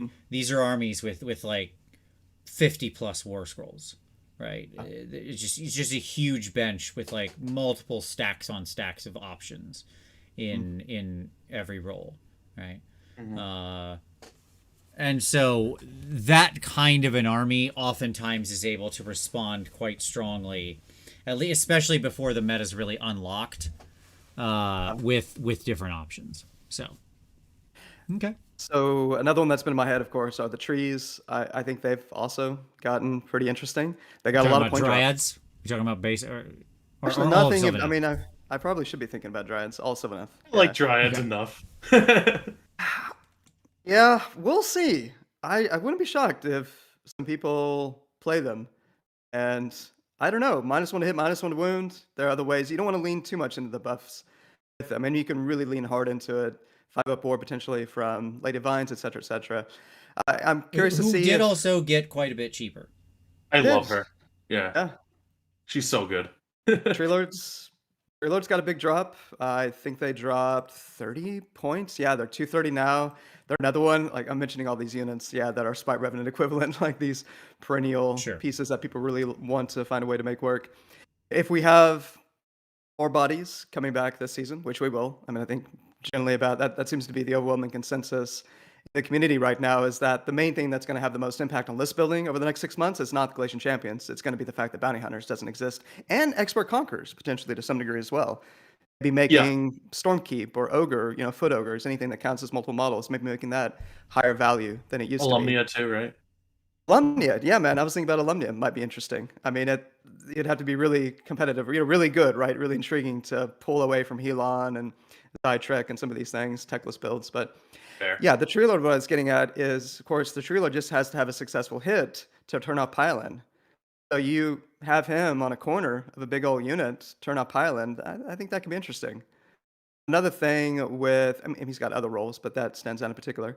Also Another the tree, thing, right? yeah. Oh, for the ancient, yeah, definitely. Hmm.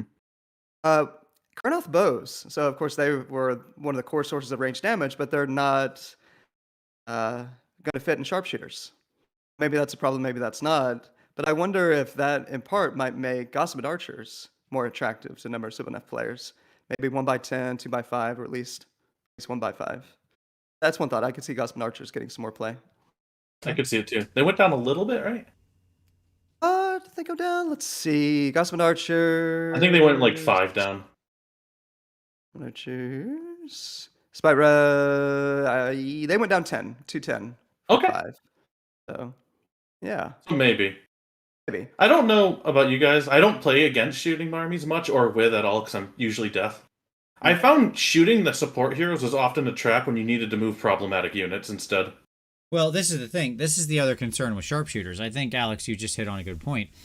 A lot of the shooting armies weren't really caring as much about shooting the utility heroes.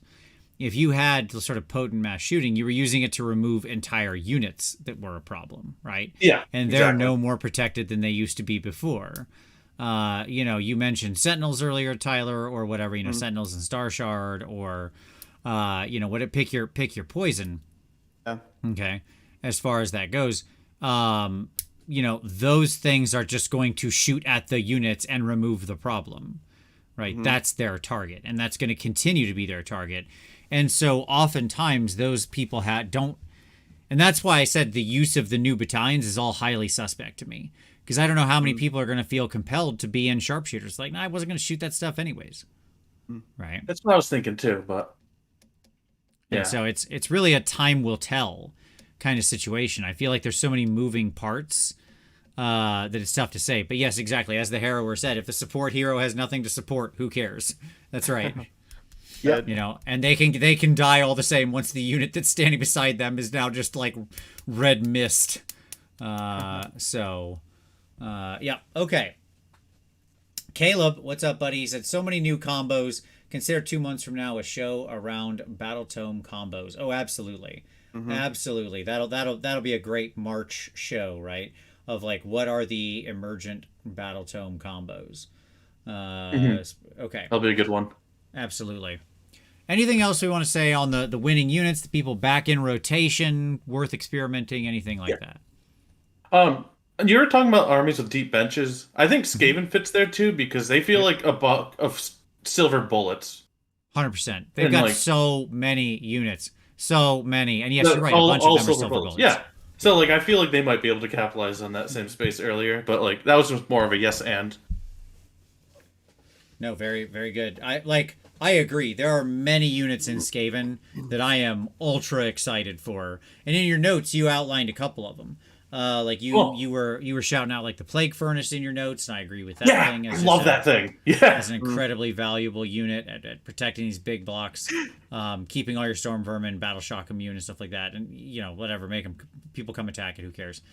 But like the Deathmaster Storm Vermin combo we just talked about. Sensor Bear is still highly valuable, and by the way, can be battle line and keep the Plague Priest next to them from being shot or whatever. So just all sorts of things like that. Lot of different things. Do you hear about my buddy's meme list that he wants to try to bring to tournaments? That's 3 screaming bells. And he wants.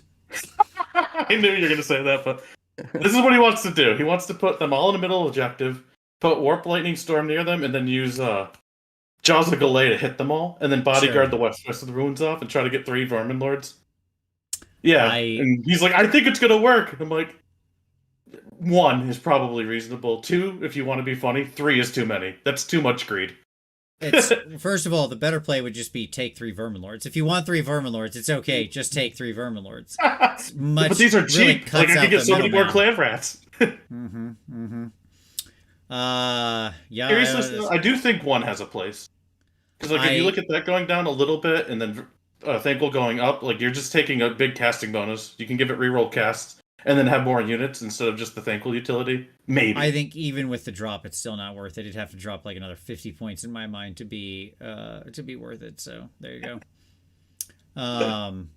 But at any rate, we'll do that during a Skaven show in the future. We'll do a Skaven revisited show at some point in this season for sure. You can told me so that, but I get it. Right on. What about crossbows, Alex? That popped in my head. Have you tried them out? Yeah, you went through my whole saga of them. Like, they're going down 25. Like, they're cheaper than chain. Yeah, my logic was they're cheaper than chain rests, and they can do kind of the same thing, but with like a little bit of chip damage.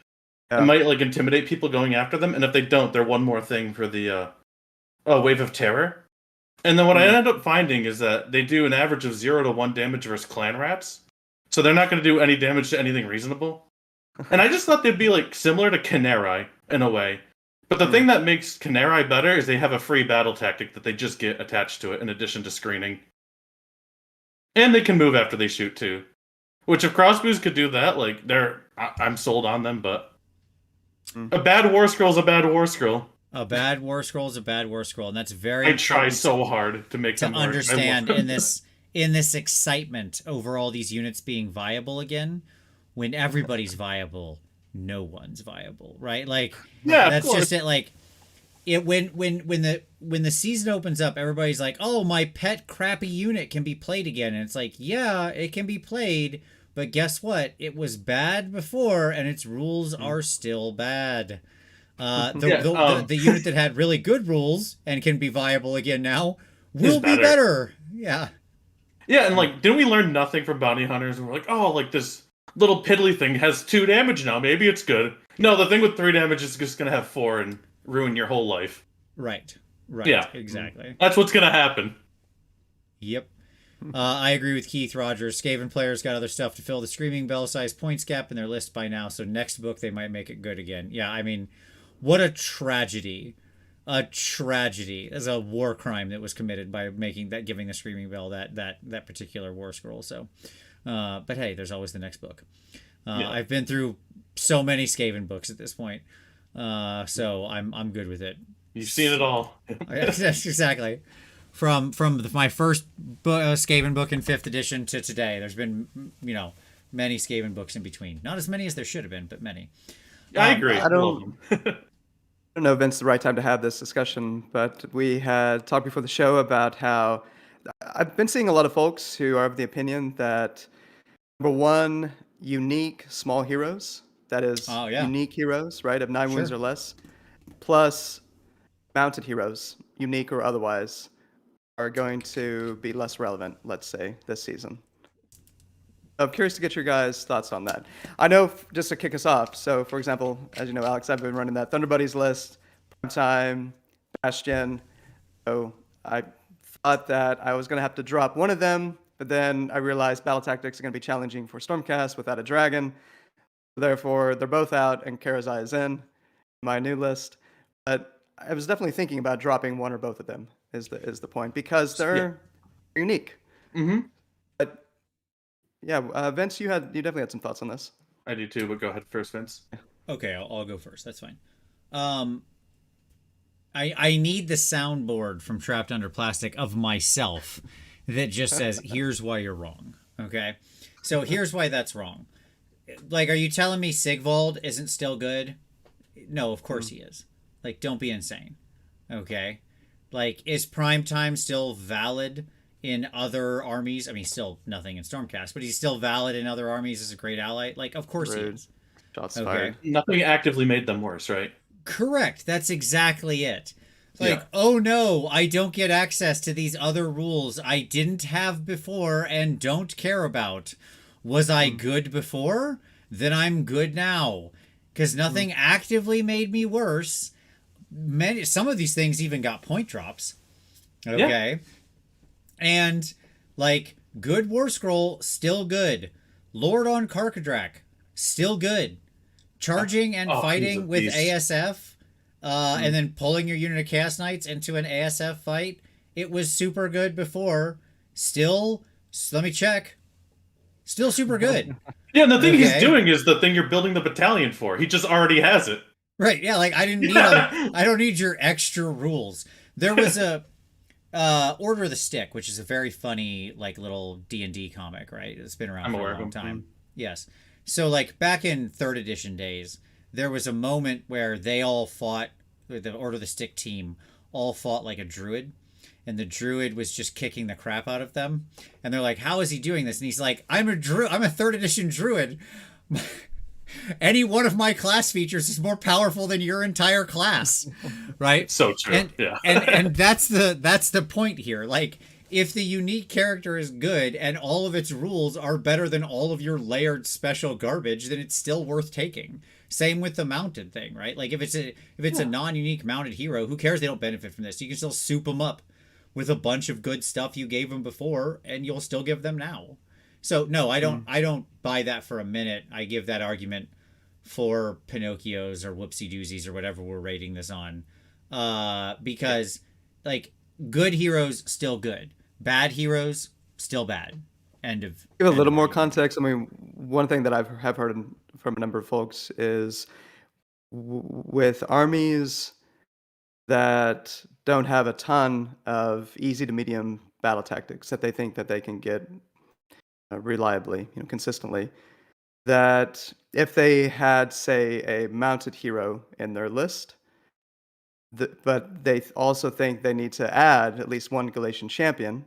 Mounted hero is not a Galatian champion in their list. They're Sure. more on the margins of list changes. Is they're feeling some pressure to make some on the like 200-point changes, right? Like I'm going to take out this mounted hero because he's not a Galatian champion to add another Galatian champion. Those kinds of things. Yeah, maybe you'd see some list fiddling lists would here do or it. there, like, but Yeah. that's not weird. Yes, Prime Time is the Celestin Prime out of Stormcast, Goo 94. It's not going to be a phenomenon we see at large, but some people are going to do it because it makes sense for that particular list, right? Exactly. Like Yeah. you fiddle a list here and there. You cut a unit to get an extra foot dude in, or you swap a hero around where it wasn't essential, and blah blah blah. Like of course, but like carte blanche, it's like of course you're not going to see. Like of course you're still going to see all the good foot and unique hero, or sorry, mounted and unique heroes. Like of Yeah. course, because they filled a valid role and were doing a valid thing, and that thing still continues to be a thing. Like the fundamentals of the game didn't change, so hence that expression is still worth it, right? Yeah. That's it. I wanted to yes and your point too. Go for it. Because like counterpoint, Nashtooth at Killer Boss on Nashtooth at 130 is kind of ridiculous. Alright, and like there's gonna be points changes like that. Some things went down in accounting for that they weren't Galatian champions Sure. that are probably gonna be very good. Also another thing too is I'm looking at Kurdos a lot more than I used to in my Night Haunt lists. Because I want to get more battle tactics. The Night Haunt book ones are okay. So I'm looking at this one's mine particularly. And I have a book of terrible command traits. I guess I get Arcane or Master of Arcane. Like who gives a dunk? Like I'm just gonna take Kurdos, make him my general, and his command trait is that he can get 2 points. Like he's still the best Sure. thing for this one's mine. Prince 4 Dry might still be the best thing for this one's mine in Soulblight. So there might be a reason because like your inability to get some of the battle tactics that these heroes will grant you if they're your general anyway. Yeah. Interesting. I completely agree with that. Absolutely. Cool. All right. Fantastic. That was good discussion. Thank you, Tyler. I'm glad you reminded me about that. Yeah, it was a good Good discussion. point. Yep. But like I'm still holding stonks on all the good mounted and unique heroes. Like you bet your bottom dollar that I'll still be putting a a Chaos Lord on Karkadrak into every S2D list I build. Like that dude he's like the first hero I add. When I select S2D on War Scroll Builder, it should just auto load one of those dudes into your of course. list. Yeah. Just like click. Yeah. All of this just relates to one of the running threads of last show, which in a world where you're playing with book battle tactics, not to bring up a sore spot, but just the fact you have gaining momentum, create their land, eye for an eye, and cunning maneuver are going to be the 4 battle tactics that a lot of players will get, and then they just need one book battle tactic. Therefore, they can ignore the 3 other actually challenging, you may not get them, Galletian Champion battle tactics. So I still think that that's one of my main theses for the next 6 months is what. Also, anecdotally, I brought my very first list in the season was 2 Necromancers, 2 Vampire Lords on foot. And you know what happened? I got some of these tactics. My army fell because I didn't have enough bodies to support what I needed to do. Sure. Right. Yeah. All right. Let's go to the most controversial slide of the night. I'm excited about this one. Yeah. Okay. Winning and losing armies. Oh boy. Oh boy. Oh boy. Winning and losing armies. So, winning and losing armies. My concept here was to chart out what I thought were 3 interesting big winners and 3 interesting big losers. Though this is not meant to be an all-inclusive list. And one of them in each, I suspect, there might be some controversy that I'm courting here with this, but we'll see. We'll see. Okay, let's talk about winners first. Maybe the less controversial column. Yeah, Alex, I want you to talk to me about Nighthaunt because I agree with you. They're a big winner. I want you to tell me why you think they're a big winner in this season. Yeah, tell us why Nighthaunt are the most busted army in Age of Sigmar. Please, the floor is yours. Look, just because I beat you with them doesn't mean they're busted. It means I'm good. No, but like the whole incentive was Galletian Champions, and that was like our best unit. Like it's a whole book of like here's our crap units that are brought to extraordinary levels through the power of our Galletian Champions. And like what you're saying is like you're gonna bring the good ones, and we have the good ones. And in addition to being powerful buff pieces like -1 damage, +1 to wound, bring back 3 models. And like I even like Lord Executioner who gives like a -1 to wound. That's like our best relic for free. And then you can also bring that somewhere else. Like you could debuff the crap out of enemies and bring them down to your level, and then have the best Galletian Champions that can do a lot of work in the hero phase just by being in combat to fight. You have Spirit Hosts, which are like the best unit in that book, in my opinion, with the 3 at bodyguard. So you're not risking anything putting your Lord Executioner with 5 attacks up there with Ren 2 damage. And then in the hero phase when they charge, you don't even care that you have a strike last because you gave them strike last. It's your turn. You go with them first. Yep. Also, they're a unit that you could put stuff in the underworld to teleport onto points to get stuff. You can use Spectral Tether, which I'm going to bring a lot more now, to teleport wherever you need them to be. And Tunnel Buddy, great here. Stubborn as a Rhinox is hilarious because you could put your Galletian Champion right on the point Spirit Hosts, and like you can zone out pretty well. And then they have to like kill all of the Spirit Hosts before they get your counts as 10. Yep. Great These stuff. are all good reasons. I mean, yep to all of that. I mean, I cannot think of an army. To me, they are the actual big winner of the season. Like I would give them the crown for the top spot. Is my honest call. And you said they didn't care about bounty hunters? They care even less because they still have the -1 damage buff. Yep. They've still exactly. Yes. They still have their minus. They still have the -1 damage buff. They still doesn't have stack anymore, but yeah. Yeah, that's fine. It didn't need to. That was insane. Right. Yeah. I mean, like, everything about them is primed to be good. They can actually take good advantage of all of this. They have incredible debuffs that can play around the rules, as you mentioned.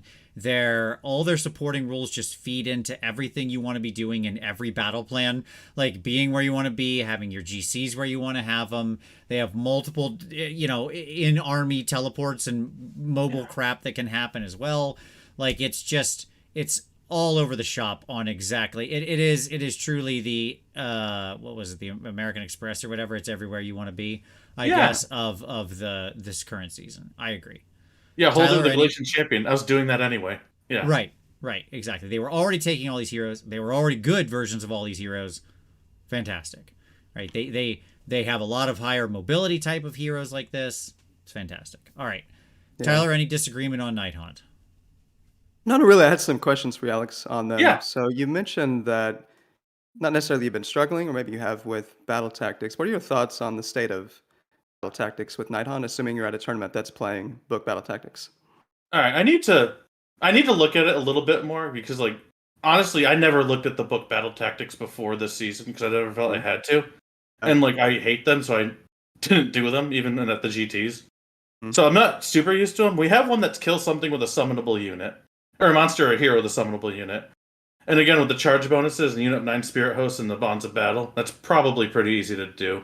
There's one that's like be in combat with one unit with 2 of your own units. And like I find what happens is I just accidentally kill the thing. Or like one tournament I was like, oh, Marathi can't die, this is sweet. And then she split her attacks in 3 units and killed all 3 units because I failed every 4-up and every ward. Sucks, but you got to be careful with that too. So I think they're probably poised to get 4 very easily. I think the 5th one's going to be a struggle, which is why I was talking about looking into Kurdos to get this one's mine much easier. He is a beat stick. Yeah, I'm thinking Grimcrest Reapers for the Galletian Command, just because they have a 2-inch range. They don't need the Bonds of Battle, and they're probably good enough at hitting heroes anyway. If you have like 10 of them, that's 20 attacks. You can all out attack them, +1 doing so 3s, 2s, -1, whatever charge bonuses. Yeah. We rated 4 of, just so to go back to our battle tactic review show, we rated 4 of the Night Haunt battle tactics medium and 2 of them as hard. So, I would agree. Yeah. But medium's still a little tough compared to last season. So I just got to get used to it, I think. So that might have been a me thing, having struggled with them personally, because I never really looked at them, but maybe it'll get better as I play it more. Maybe not. I'll keep in touch with you when we do the look back at Night Hunt, see how they actually fared. Yeah. Show. Or when you guys do it, rather. Yeah. Yeah, sure. And you're usually Night Hunt players usually pretty high drop, right? Oh yeah, minimum 10. I feel like. Yeah, you're a million drops, and who cares? Yeah, because I like the chain rasp or the chain gas. I have a bunch of little chain rasps everywhere. Yep. Like I reinforce blade geists, and like I'm bringing less of those now because I really like the horses. And Night Haunts are like so happy to go first, especially in these new battle plans. It's like, I get to go first. Awesome, thanks for handing me the game. Like, and that's just my play style anyway. Like I like to see what you're doing, counter deploy, make you want to take first, or make you take the turn you don't want to take. I'm happy either way. I can make it work. I have 8-inch fly everywhere. I'm fine. Certainly in our games, it felt like you have the DP. So I asked the question because I wondered to what degree they might have games where your opponent goes first, alpha bunkers on objectives. To what degree can you compete? That is, get them off and catch back up in primary scoring in particular. And it seems like they have the DPS to be able to do that. Let me put it this way. I didn't take bounty hunters in my Night Hunt list at all because I wanted expert conquerors on my blade geist instead. I think you even seen that. And like, they didn't need the extra damage. They're not going to need it now. Maybe there's more bodies, but I make it so you can't inspiring presence. Right. Like I can just do enough to make you run away. Especially if you're like a piddly little rat with the bravery 4. Another highly underestimated thing. Like in the last season where you had almost no infantry units, the fact that they shut off inspiring presence barely ever mattered. If we do see a return to a lot of like larger infantry units, if people start trotting these things out, that is a huge deal. I did kill 3 pigs with that once. Awesome. And that was pretty big. But yeah, like you can still do stuff like to any sized unit. Oh yeah. The main thing that stood out to me in terms of weaknesses or ways to compete against them is area of effect damage. That certainly came up in some of our games. So, I mean, there are some armies that can lean into that. But we've joked a lot about Night Hunt. You know my feelings on them. It's not simply the games that you and I have played. But I've played against a lot of armies in this game for a long time, obviously. And they are doing so much. They are so strong on so many levels. And I do worry about them just being a little too good. I definitely played the blue-black control build, to throw another Magic reference here with them. There you go. Nice. It's like my favorite thing to do with them. And like I had like -1 to wound everywhere and minus damage. and just like zoning you out what you needed to be. Yeah, returning models, 5-up wards, multiple units, amazing damage, debuffing, stacking negative save, incredible mobility. It's like they do about everything. The damage doesn't feel amazing compared to the 18 Stalker list I brought to Everwinter. Yeah. But like nothing will, I don't think. Sure. Look, there's a reason Dimir is the most popular combination. That's all I'll say. It's Okay. the best one. There you go. Damn it. Let's talk then. Tyler, I want you to take the next on the list. Another one I feel is high primed for success in this season. Next up in our winners category, Slaves to Darkness. What do you like? I think they're very primed for success in this season. What do you think stands out? Why do you think that, or do you think they should be a winner? What do you think their strengths are into the season? I think so. I think, really good players. They're pretty popular right now. Really good players are going to do incredibly well with them. I think they play into a number of the elements. We've mentioned the show and last show about the nature of this season. We're going to be playing on less board space. There's going to be benefit in many ways of being hyper aggressive, just doing raw damage. And this army does raw damage maybe better than about anything else in this game right now. So in terms of, we were talking about Soulscream Bridge right from the get-go with this army, and you've been seeing that a lot because it addresses one of the core needs of this army that leans into the strengths that it has, which is the extraordinary spell casting that you can leverage. Especially, obviously, I've been talking a lot about Kabbalist. Phil Marshall, for example, a lot of people know about Phil now. He's this incredible player. He's got a good chance of winning Las Vegas Open. I've been watching Phil play, just to give you guys an idea if you haven't seen it, 2 Chaos Sorcerer Lords, 6 Vanguard, 10 Chosen, 10 Knights, 2 by whatever, 8 or 9 Corvus Cabal, right? Like that is raw with the Soulscream Bridge. That's raw efficiency. Right. 3 units with the delivery mechanism of Soulscream Bridge to have 3 waves. One of those units is fighting twice. Like, there's not a whole lot. And, it's going to be a challenge to hold up to that kind of army when it's piloted incredibly well. Just the sheer efficiency of it. So, yeah, I think it's an amazing book. There's a lot of variety. Legion of the First Prince has more play. Sean, I was talking with him today. He was emphasizing he thinks Tzeentch has a lot more play than people are realizing with some of the tricks that you can do there. So it's a very deep book, but it also has the, spike raw efficiency button that you can really hammer. Yeah, it's going to be really good. Yeah, I think agree with everything you said. And Sakura Skull miniatures, no, the Soulblight Gravelords are going to do just fine. They're super good. Like, absolutely. No issues there. Yeah, I didn't. Another silver bullet book. Yeah. Yeah, these are sort of the top winners list, but I would absolutely put them in the strong category. So, I think it's also interesting how they can both, how they have so many strong options that were already there, i.e. the aforementioned Lord on Karkadrak plus Chaos Knights. And now this season will also take some of their other units in the ways that you mentioned and tool those up as well. It's actually interesting, the combination of how some of their maybe units that weren't as performant now we can become more performant. They've gotten ramped and can now keep the pace along with their higher performing units. Right. And so you get this really nice combination of suddenly having almost everything in the book becoming a really interesting choice. Right. And having some play. Now, that's obviously not true. I'm overstating that to some degree just because S2D is such a ridiculous book full of so many scrolls. I don't want somebody coming back at me and be like, well, I want to play this particular ridiculous Warcry unit that's obviously bad. And I'm like, all right, look, I didn't say everything. Right. But it. Yeah, but it opens more doors, right? When you can have so many different combinations, independent actors, power pairs operating all simultaneously. It's the rare book that actually can do, like, simultaneously a sort of Death Star build, a power pair build, and some independent operators, all of whom are punching extremely efficiently, right? And fulfilling a role. And to me, that's why it's so strong in the new season, right? Go ahead, Alex. Yeah. Sorry. Yeah, another thing, too, is, like, the marks just change units fundamentally. Like, a unit of warriors with the Mark of Khorne is an extremely different unit with an extremely different role than the Mark of Nurgle one. And the same with, like, a Slaanesh unit versus a Khorne versus a Tzeentch one, too. Like, Tzeentch Knights, I think, are going to be cool because you can teleport them out and then guarantee, like, a pretty easy charge with just 1/5 on 4 dice, basically. that'll be a very different thing than a Khorne Knight unit.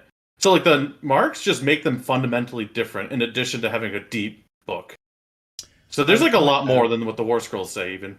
Absolutely. I would also point out that S2D can also do the Gaunt Summoner Silver Tower trick. They can't auto hit the charge because they don't have cheater dice, but they have plenty of units that are +1 to charge built in.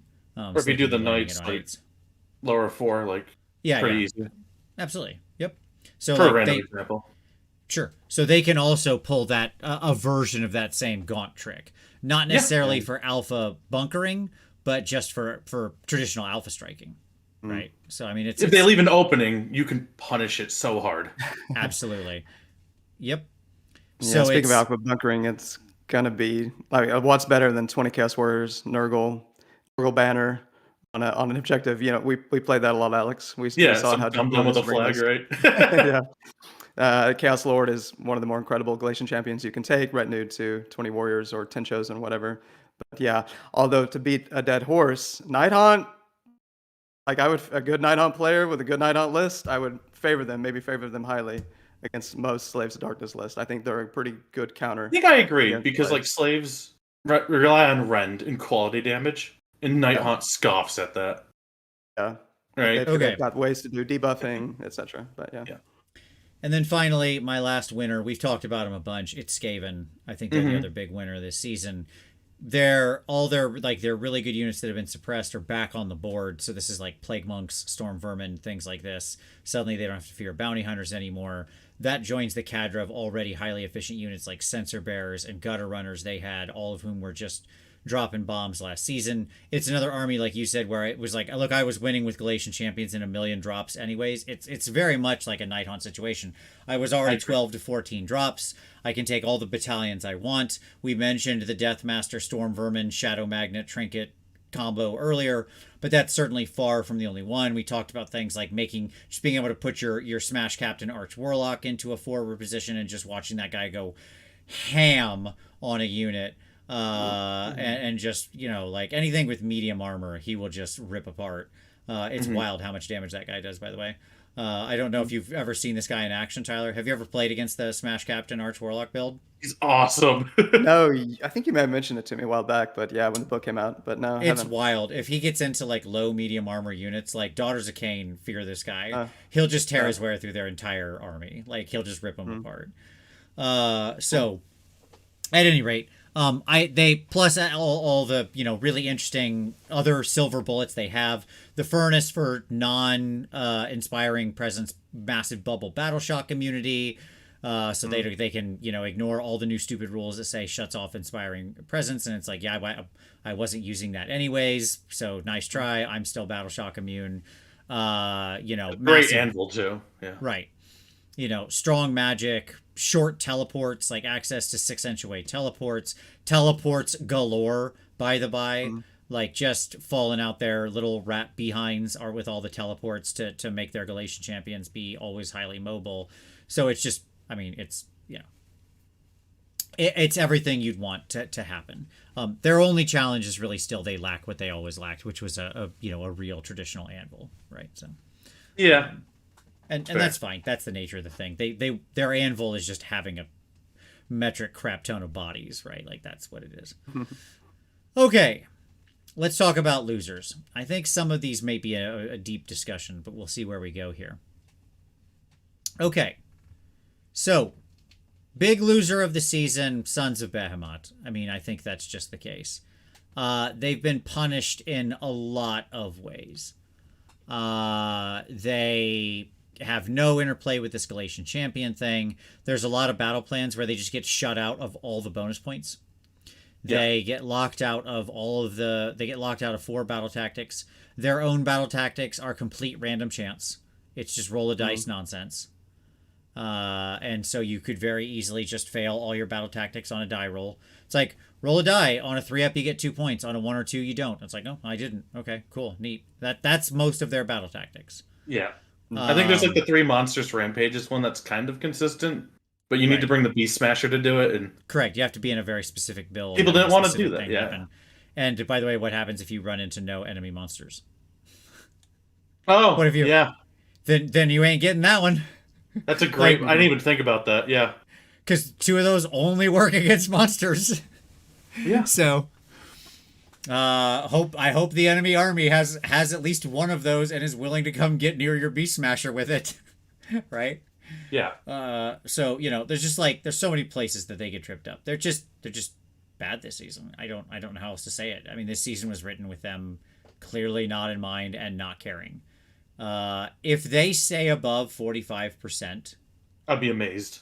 at that, at the end of this season, if we do a 6-month look back and they're above 45%, I'll be shocked. Okay. How the mighty have fallen. Somebody's gonna have to call timber on this whole army book. Yeah. Okay. So I think that one's probably fairly non-controversial, right? There's not much more to say. Yeah. Yeah. And great point, Warpstone Enjoyer. They would need to get played to have a win percentage. Yes, indeed. Their meta representation will also fall through the floor. Mm-hmm. All right. Now let's get to my controversial pick. Nurgle. Yeah. Okay. Yeah, I'm dying to hear this. We both messaged you. Like, are you okay? Do you really want to have this in this? I presentation? messaged Tyler. I'm like, "Am I an idiot? What am I missing?" And Tyler's like, "I don't know, man." Yeah. Okay. Why don't you both tell me? I'm going to let you first tell me why you think I'm wrong. Not hearing my argument, just why you think they wouldn't be in this category. Like, what about them makes you think they're going to be successful in this season? Go ahead. Okay, I can take this. Please. I'll start, Alex. Okay. So I've been playing a lot of Nurgle. So Nurgle is one of the more resilient armies in the game. Many Hunters has gone away. I have a hard time understanding how that's not going to benefit them considerably. They can be slow, which is appropriate unless you're spamming flies, which obviously was done for quite a while. I think in general, excellent Nurgle lists have a mixture. They'll have some mobility. You can get that from the book, or you can get that through allies. Corvus Cabal, make a really nice ally to give some mobility to your Nurgle list. They've got a number of interesting ally options, particularly now with the Slaves book on the table. They just, I don't know, like I've played about 4 games with them so far in this new season, and they still feel fantastic on many fronts. Like just about everything in the book is playable in my mind. Like King's Plague Bearers, I think are more playable. You may see more Plague Bearers on the table. They have a number of reasonably good Galletian Champion options. I think you'll still see the heroes that you've often seen in different combinations. There's a good argument in my mind for Galletian lists to see more play, particularly with less objectives, with more kind of center space focus on these missions. I think the Galletian could have a fair amount of strengths in combination with Blight Kings. Yeah, I mean, I could go on for quite a long while why I think that Nurgle is still going to be a very strong army in this game. I'm very, very interested in what you've got to say. And I have a theory of what you're going to say too. Tell me if I'm wrong, but there's the idea that if there's more bodies in Nurgle's, most of its damage was like quality mortal wound based damage. And if there's a lot of more teleporting alpha locking strategies, they might struggle to get their Galletian champions summoned onto points to score these battle tactics indeed. Is that something you're hitting at, or is there more to it than that? There's more to it than that, but you are hitting a point I'm going to make, yes. Okay. Yeah. All right, so let me tell you why I think they're a loser. They were one of the most successful armies in the last season. I think they're not Suns. I want to be super clear here. They're still going to end up in the fat middle at the end of the season. It's not like suddenly Nurgle's going to have like a 42% win rate or something, right?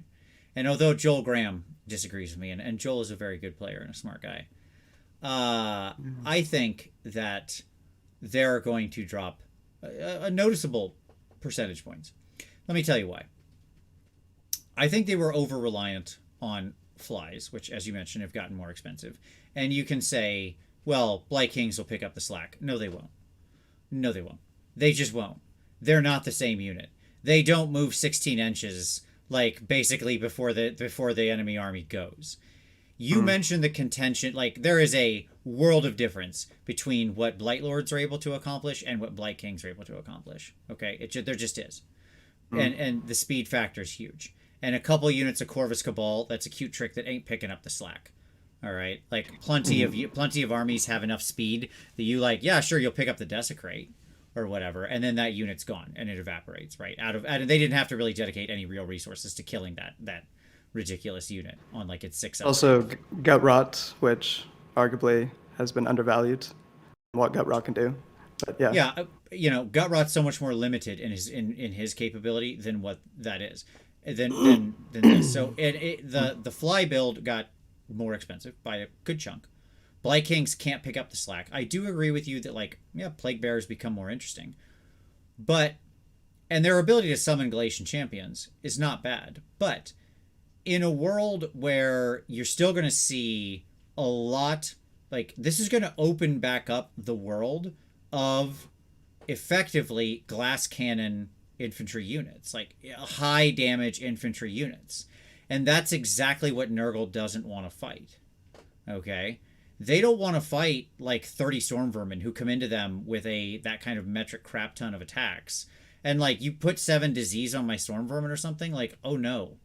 Oh, I lose 3, yeah. Oh no. Whatever will I do? Oh, my stars and garters. Not 3 storm vermin. What'll I do? Right? I guess zombies are pretty resilient to disease points too. All of the things that you're talking about that we just talked about being strong are exactly the types of things this army doesn't want to see. Now, the exception to that is Blight Kings. You might say, well, look, then, okay, the Plague Bearers are a trap because they're just going to get chopped up still. But we're going to lean heavy Blight Kings. Blight Kings are good at killing storm vermin or, other associated things we've mentioned. Right? Yeah. Okay.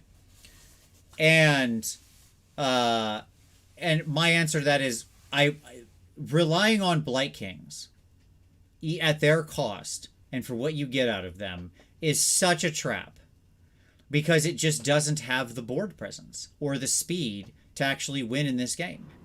Sure, it's hard to remove, but it's not it's a fine center. Okay. But it will still get blown up by the other things. There's 2 units that you haven't mentioned yet, one of which I know you love, Plague Drones, and then Rotmire Creed. I believe Joel, who, congrats, by the way, Joel, I think he went 5-0 over the last weekend. Sure. I believe my CanCon. I think the running joke, that may have been Joel McGrath, one of the Joels. Rotmire and or Plague Drones. I told you that I've been playing with units of 3 Plague Drones, and loving every minute of it because of the high volume dice that they put out. I love shooting and being a combat with 4 up, 5 up, 6 up, high body units. That's what they're designed to do. Yeah, Rotmire are interesting. I'll give that to you. I don't know how to quantify exactly what their how much that's going to become the shift. If people suddenly shift and are playing a ton of Rotmire Creed and not Blight Kings, if that's the shift, I think the existing Plague Bearers are a trap. I think Blight Kings are a trap. If people shift real heavy Rotmire Creed, okay, then I think maybe we're living in a different world, and I'm not sure I know how to properly quantify that. Ultimately, why I think they're a loser here is not because they're going to drop suddenly like a rock and be at 44% or something, right? But I think they're going to lose 3-4 percentage points of win rate in this season. Okay, wouldn't be a bad I think thing. You'll still see some I think you'll still see some. Oh, Joel, excellent. Yes, it was Joel Graham who went 5-0, and absolutely good job, Joel. And I think you'll still see him 5-0. I think you'll still see him, be competitive. But I think overall you will see their win rate go down, because I think the primary tools that most players are going to utilize with them won't be up to will be negatively impacted by the other externalities of this season. That's my argument. Okay. Well, I guess in a perspective, I think Glockin's still a trap, so that's just nonsense crap. Okay, go ahead. I think what you're ultimately getting at is if you're going to a tournament and you could pick last season or this season being Nurgle, you'd probably pick last season, right? Yeah, exactly. Okay. Yeah, exactly. I could agree with that. I still think they have plenty of powerful tools, but I think you're definitely right. They're going to drop a percentage or 2 or 3. Nothing crazy, but they don't like the season as much. You guys now that I'm remember really thinking about it, where they ended up? I know we could look it up, but I think it was 56, wasn't it? it was I know it was north of 50%, but I just can remember. Yeah, they were But they yeah, were I up mean, near the top. They're up near the top of Yeah. the fat middle right now, right? I thought they were 56, but I don't know for sure. Yeah, let's say right now they're in the probably 54 to 56% percentage, right? So I would I'd love not to be see them drop a surprised to little see bit. them drop down to like 50 49 somewhere in that area, right? Again, Yeah, which is I not could potentially see that. Which Yeah. is great. that's still yeah. fine. That's still perfectly good, Yeah. right? Yep. But that still makes them a loser. Like if you lose, for many other armies can't afford to lose 5 percentage points of win rates. I know Dan said losing 3 to 5 points when we have the best books come out of the season ain't that hot of a take. I mean, 5 percentage points of win rate is not nothing. Okay, It's Like, significant. yeah. it's significant. Now I think Suns will lose 12. You Way know what I mean? more. They're gonna crater. They're Yeah. whatever the opposite of stonks is. Right? And that's Yeah. exactly right, Keith. I think the army is still good. No part of me thinks the army's bad. I think that book was good. I still stand behind the fact I think it's one of the better books of the season. I love the and book, it's highly tuned. I just think this season does not play to their strengths. That's it. And they will suffer some because of it. That's as simple as I can make it. Like Okay. Yeah. What if it's at worth, the I'm end not- of this season yeah. they're down 4 percentage points, let's just construct a fact pattern here, Tyler. Okay, if they're down 4 percentage points at the end of this season, wouldn't that make them one of the bigger losers? Probably. Possibly. Yeah. Unless like 3 other armies went like 5 or 6. Sure, but I yeah, don't unless see that, we right? really get a lot of movement, right? Yeah. But nonetheless, it would put them in the loser category. Like they lost ground, and it might still be fine. They might still be winning, but sure, okay. Yeah, like if everybody's winning this new season and they're winning the least, they're still the loser. Is your argument? Yeah. Okay. Yeah. Sorry, Tyler. I I do didn't think mean to cut you off. they have to. Yeah, it's all good. I do think they have to like. I don't know. It's this weird reality. Like, I really think we're going to see so many 1 or 2 drop armies early on this season. I mean, it may be the case that we'll see a higher number because people want to try out the sharpshooters, the Galletian Champions, etc., and then we start seeing a ton of 1 or 2 drops. But like that's my general expectation is that at some point, relatively soon, there's just going to be 1 or 2 drops all over the place. But to what degree is there value? You show up at a tournament and 4 of your games or 5 of your, or maybe not 5 of your games, right? But like 4 of your 5 games, you're doing well, and mostly you're just looking at a roll off against a lot of folks. Is that meaningful to continue doing that? But all else equal, yeah, if let's say it's one drop, and Nurgle loses that roll off, and they are against an army with a lot of bodies that has potential to do some alpha pinning, yeah, that could be a potential challenge. I mean, but that is why you need to have some balance in your list. You need to have Gut Rot, or you need to have Corvus Cabal, or you need to have some flies.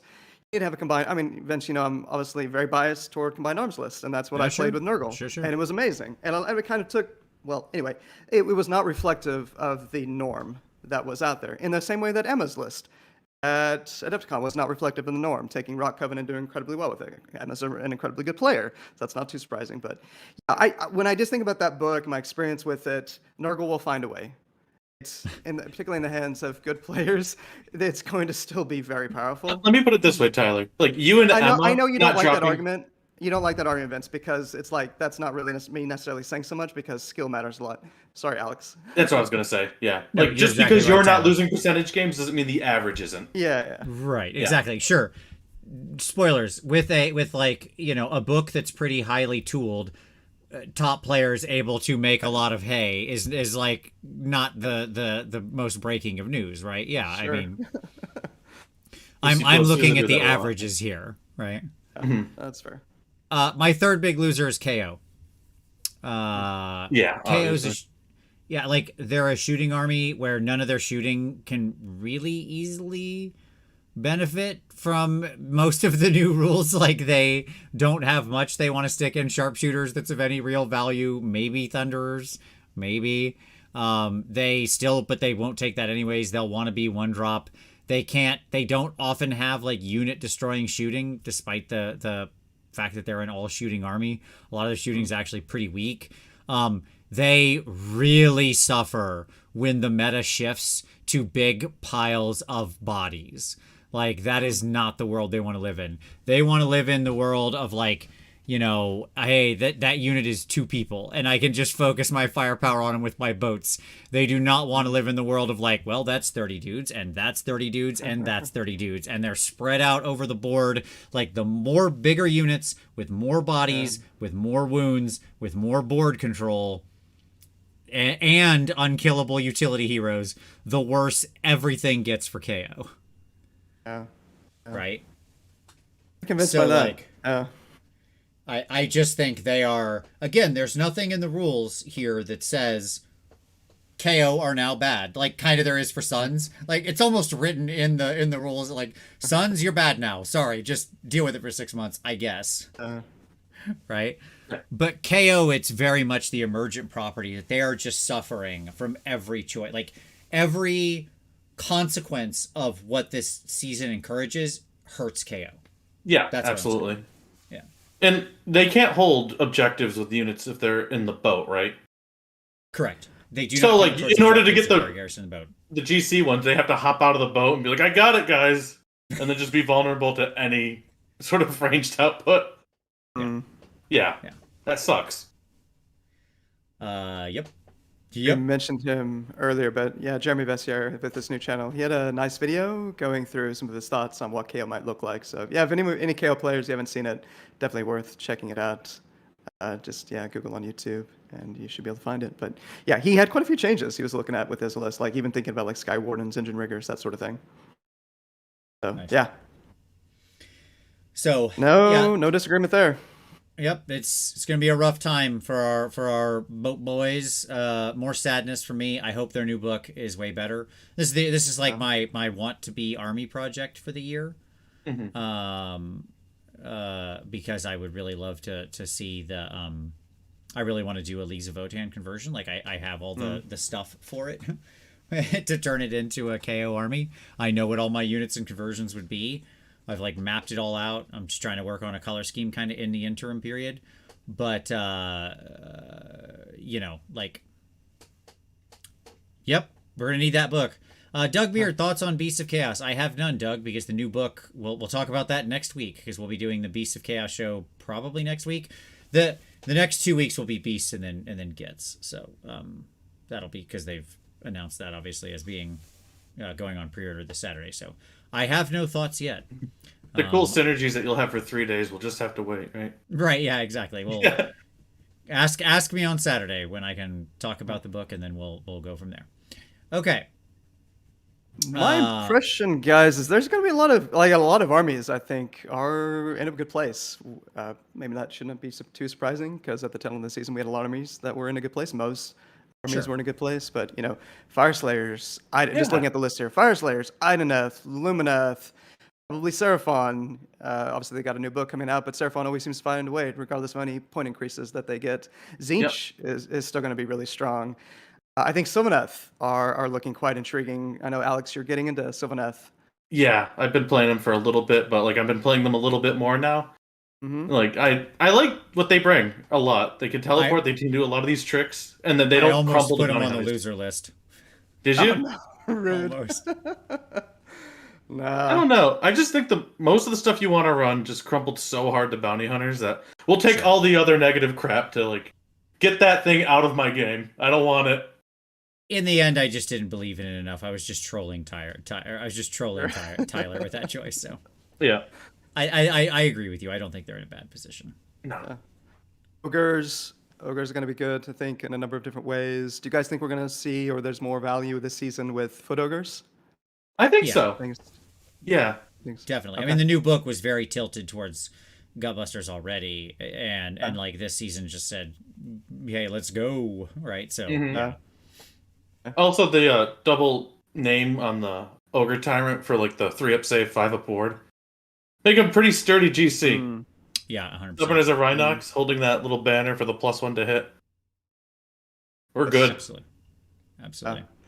So yeah, I mean, Stormcast, the one, Daughters Kane always seems to find a way as well. So yeah, just a ton of armies that I think are going to be quite competitive. They find a way with their 3 insanely easy battle tactics to get. Sure, yeah. Is how they find the way. Yeah. I'm really hoping we see Iron Jaws with some actual Ardboys and Brutes in list for once. That would be wonderful. To Yeah, see. actually, I saw a big wall list played against me. Okay. That was 2 units of 15 brutes with the war chanter, like 4 units of cruel boy shooting.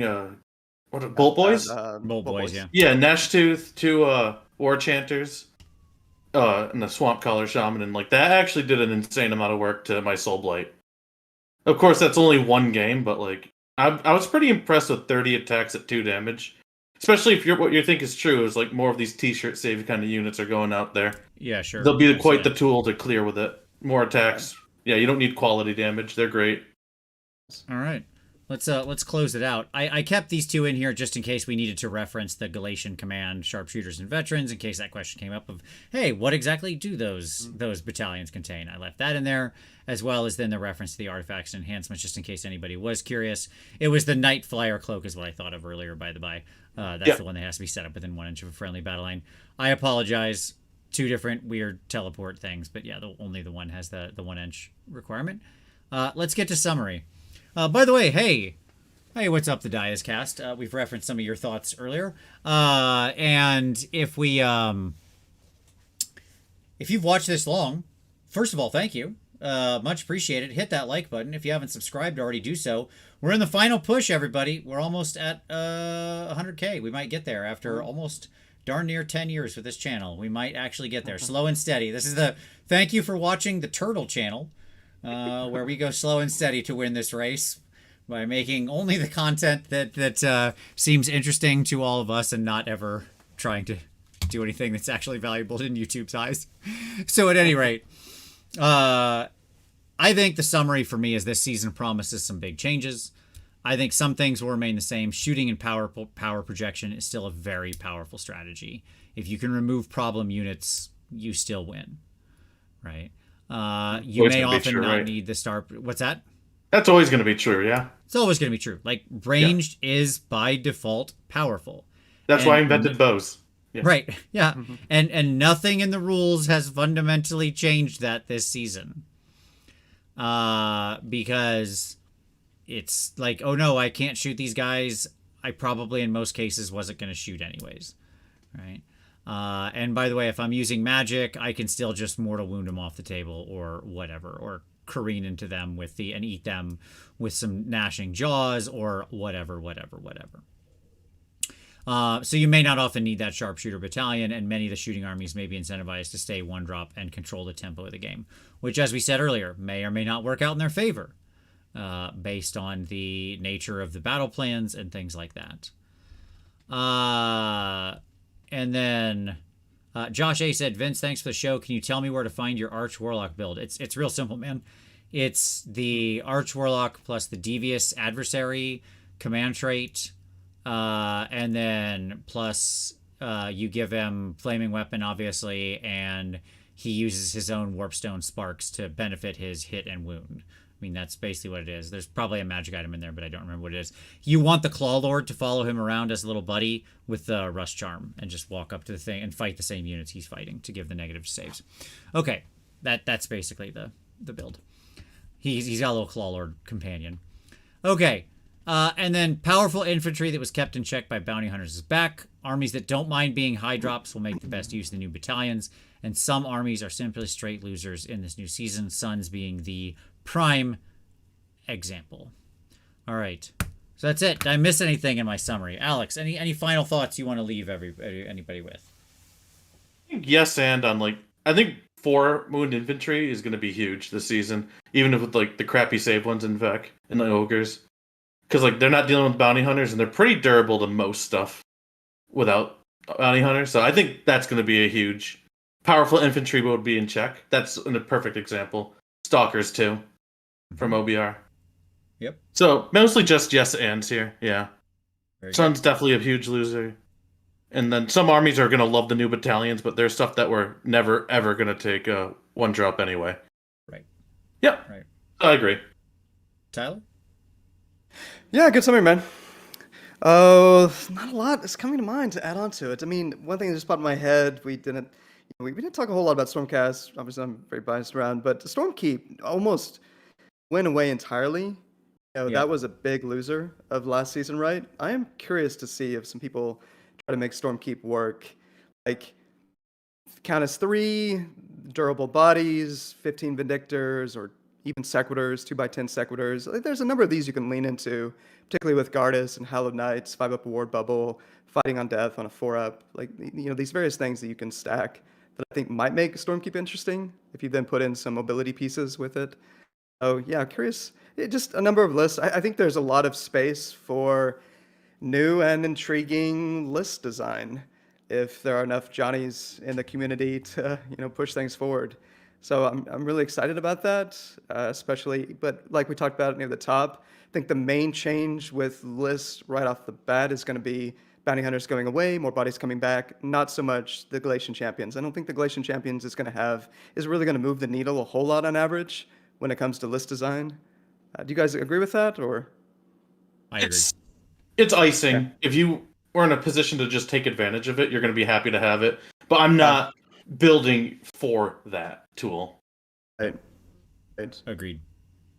Absolutely agreed. Oh, but yeah, definitely. I'll be happy excited. to have it. Yeah. Yeah. Oh, and then one last thought, kind of leave on this. Mentioned Sean. He made my favorite point of the day to me, which was the importance of tournaments having more standardization in terrain placement, particularly when it comes to this season round 1 battle tactics, where he was kind of making the point of the potential of there being, say, some inequity getting created if a TO is very sloppy with how they're doing terrain placement, which then makes, I don't know, this might be a little crazy getting this level of detail, but specifically thinking about desecrate their land here, like I made that case, right, that maybe in a number of matchups, if your opponent goes first and they cancel out your ability to meaningfully get cunning maneuver, you might be down to desecrate their land. And then if you're looking at a table where there's no possibilities with desecrate their land, that's just one thing that came to my mind, that might be something for TOs to consider. Yeah.